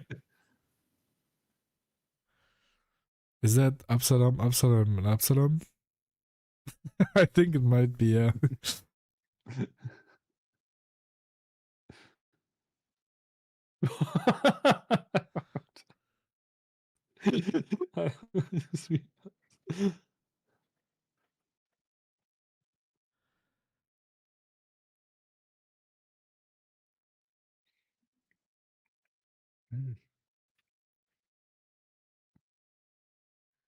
We just said, yeah, keep searching.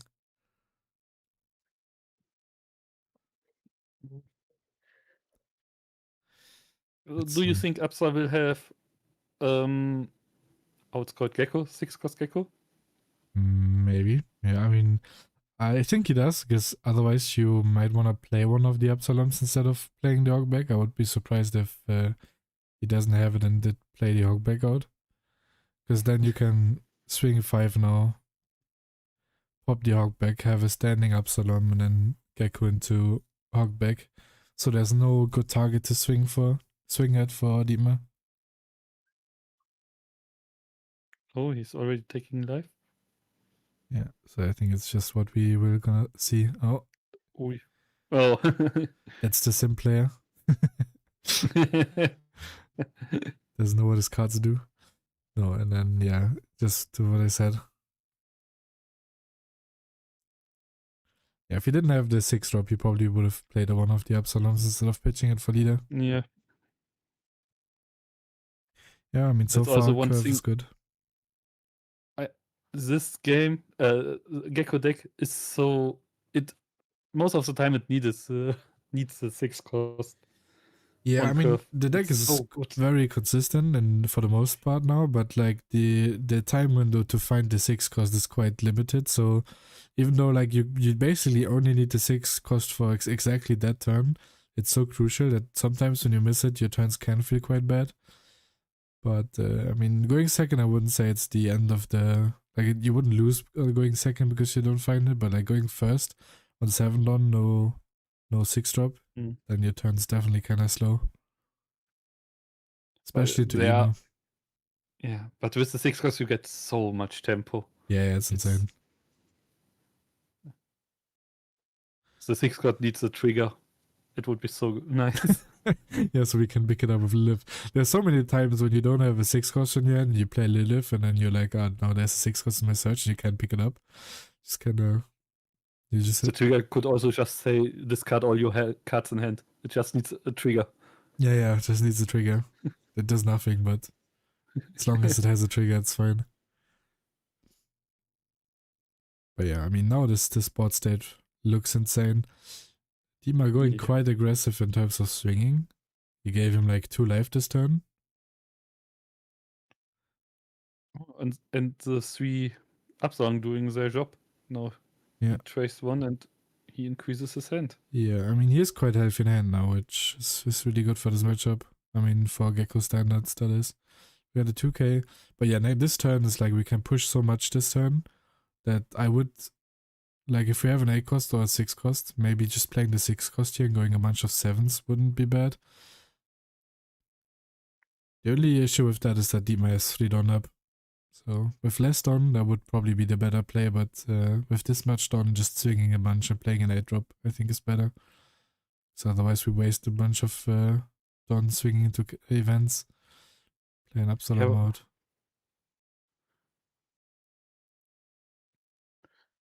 Yeah, I think we are seeing the 8 cost. Yeah.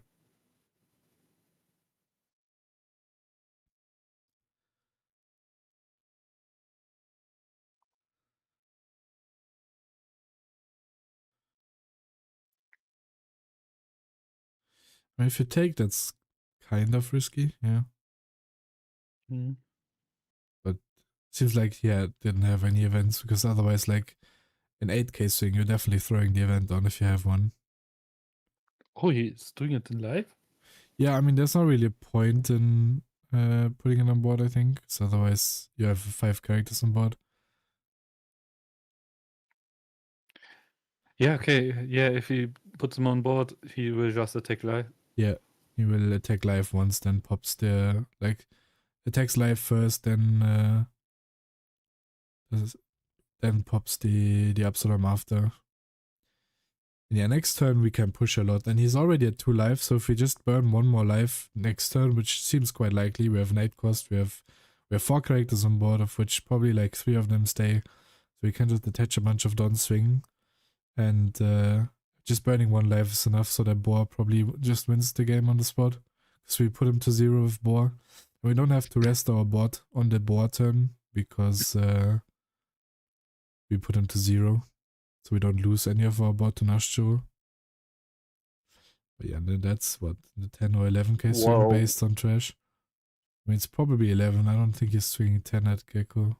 It's probably 11. Oh no, he searched a lot, so it could be 11. Yeah, 11 plus like a Mars to pop Absalom.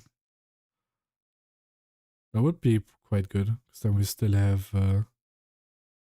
we might be able to stay at 2 life with double Mars on board. Do you think it would be better for Dietmar if he had staffed him? Because he's kind of losing to the aggression from the triggers. Yeah, I think like he's swung a bit too much. Like if Upstar doesn't have a good early game setup, I think you can swing, right? Then because Dietmar's first, so he doesn't really want this game to go on forever.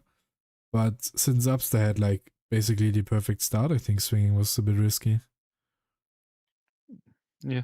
Because like let's say your opponent only plays a 4 cost on 6 Don, and then maybe it's only just an Absalom that you can pop. Then I think swinging is fine, because you can probably deal with that extra swing. But he also took the 8k swing, which kind of meant he had no events in hand. So he saw Upstart play like perfect curve, plus he was low on counter, and still decided to swing. So that's probably not the right move. So yeah, now this board state is definitely a bit hard to deal with, because now it's 7, 7, and 11 technically. If you can guard the 7, though, taking here feels taking. Oh, taking? Yeah, taking is basically probably game over. Cause yeah, if we block now, because giving event on the first 7 and then block would probably be better. Oh, that's interesting. Lead ability? Yeah, I mean, I think he pitched a couple of bricks, so it doesn't matter too much, but Oh, okay. it. Okay, so I mean, he has 2 cards in hand. we didn't have board this turn, or didn't choose to play it. A good Elder could now remove both Absalom and the Gecko. Yeah, if I mean, he's not good. I mean, it probably will die, because you will just swing what, like you can easily swing like 12k on the reduced Gecko. That's not not a big commitment. Yeah. You said he should never leader there. Yeah, I mean, it seemed odd, yeah, to leader here. Yeah. If he only threw away non-counter, I can understand it, but if he threw away counter, I don't understand it, because next turn, so now Dietmar will most likely trying to get rid of the 8-cost Gecko. Mm. And if he's succeeding in that, it's... I mean, I think you still have more than enough windows to leader, right? You're still on 4 life, you probably can leader later. And, I mean, even if it's a couple of bricks, you give away the information that you have like less cards in hand, because let's say upstairs on 6 cards here, or like 7 cards even, then maybe Dietmar doesn't want to commit to a big swing onto the Gecko, right? Because if you commit to a big swing and your opponent just has like 7 cards in hand, then it's a bit risky. But if your opponent only has like 3 cards in hand, then you just work with more information. So I also wouldn't have leadered here. Sometimes if you're like too greedy with keeping cards in hand and then like not using leader, sometimes it can happen that you find yourself in a spot where you don't have enough turns to leader like twice because you just don't have enough time to survive. But in this spot, you for sure just had more than enough time. But yeah, we did keep the double gecko. So if we now just play boar pass, I think we're chilling.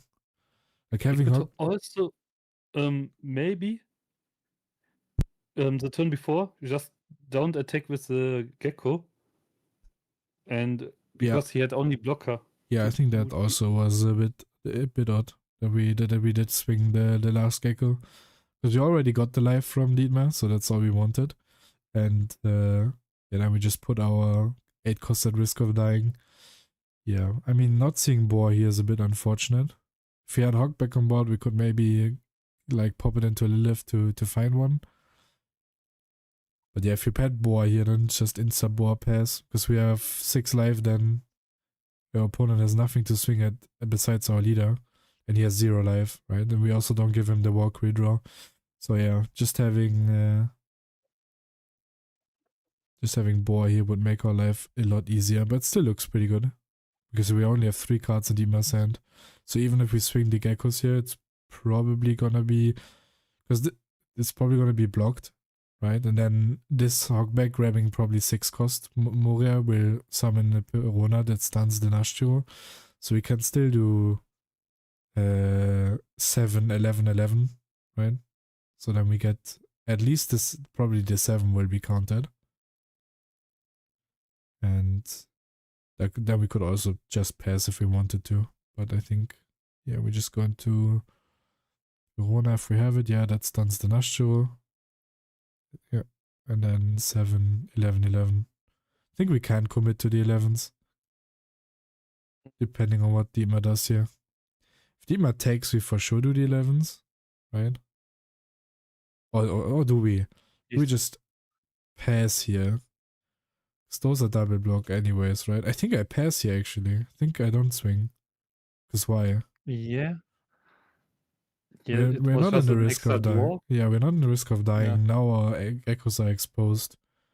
Yeah, I think actually I'm just passing here after he takes the 7. I think I just pass. Yeah. I think if he takes, we pass. And then it's like really awkward for Dietmar, right? Because he has full board. I guess the only downside to then passing would be Dietmar just keeping the board, maybe popping Saturn or Nashiro. I guess you could just play an Elder on top and just pass, like parking the Elder, because you still have the double block. But, I mean, surviving then could be difficult for Dietmar, because he only has 2 blockers out. He could play like a 3rd blocker, but yeah, I think it is just pass. But, I mean, given that Dietmar just swings face now, I think it doesn't matter. He's probably not gonna turn into the geckos now. And he has a hard time surviving. Okay, looks like he doesn't want to play anything. Probably just doesn't have a Hogback and trash. So we just keep the Absalom in hand for the fodder for leader ability. Yeah, there's the board that we needed. Now we don't need it anymore. But that we could search it. He needs to search. Most likely he has no Elder. Did you just pick up one? I think it was one. It looked very dark. It looked black, yeah. Oh, okay, you're racist. What? He plays the color black.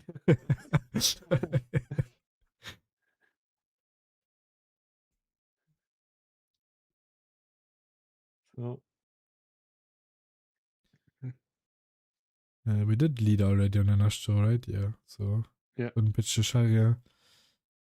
But yeah, he doesn't have that many cards in hand, and that's a very threatening board. We also don't have enough Don to threaten the Nashto into Gecko. And like even if we swing at that, he ups up probably counters this now. So yeah, this spot we definitely probably just kill. How many Dons has he left? 4, 5? I mean he has 1 on lead, used 1 for search, so he used 6 Dons, so he has 4 left. But he probably needs to keep up a bunch of Don for events. And like even like a 10 on 8 probably doesn't connect, so might as well just pass. I guess we can swing. Because why wouldn't we? If we pop the hog back with the Mars, then then swinging becomes awkward because then we give him like bot space to trigger, right? So I guess we If he has, yeah, I'm just thinking, if he has 5 Don open, he can play another top man. yes, 4. I think he used 1 on leader, 1 for Sharia, 4 for the leader, for the elder. Yeah, but now swinging would be awkward. Because also, I think we do it like it. I think I like an 8 on 8 here just to force out 1 card. I don't think I would swing a face. Right? Depends how many events we have in hand and what Now, work week. I think on if Absa's hand is so big, I think he even needs to. Yeah, it could also be Ah. true that we just need to go face, right? Because Yeah, we but can't really. Because now Absa, like, he still has like a decent hand size, and we definitely force out block here. So even if we can't kill, which we probably can, we also don't die because we can heal and force. Like, we can pop the Perona after it swung, stun Nashjiro, swing 11 or something. Then we probably get all the blockers as well. We heal with leader, and we have 3 life, and he has like 2 swings. So even if we don't win this turn, which we probably do, we also don't die this turn. So yeah, maybe he had to go face if he wants to win. But yeah, that's a 9. We pop and then can do 9 again and then 3 11s. So it's 9 and 3 11s. Yeah, I like that. yeah. And there's no way Dima can counter this. How much? Like he has 4 cards in hand or something? Yeah, he has 4 in hand. He should pretty much just be dead. Yes.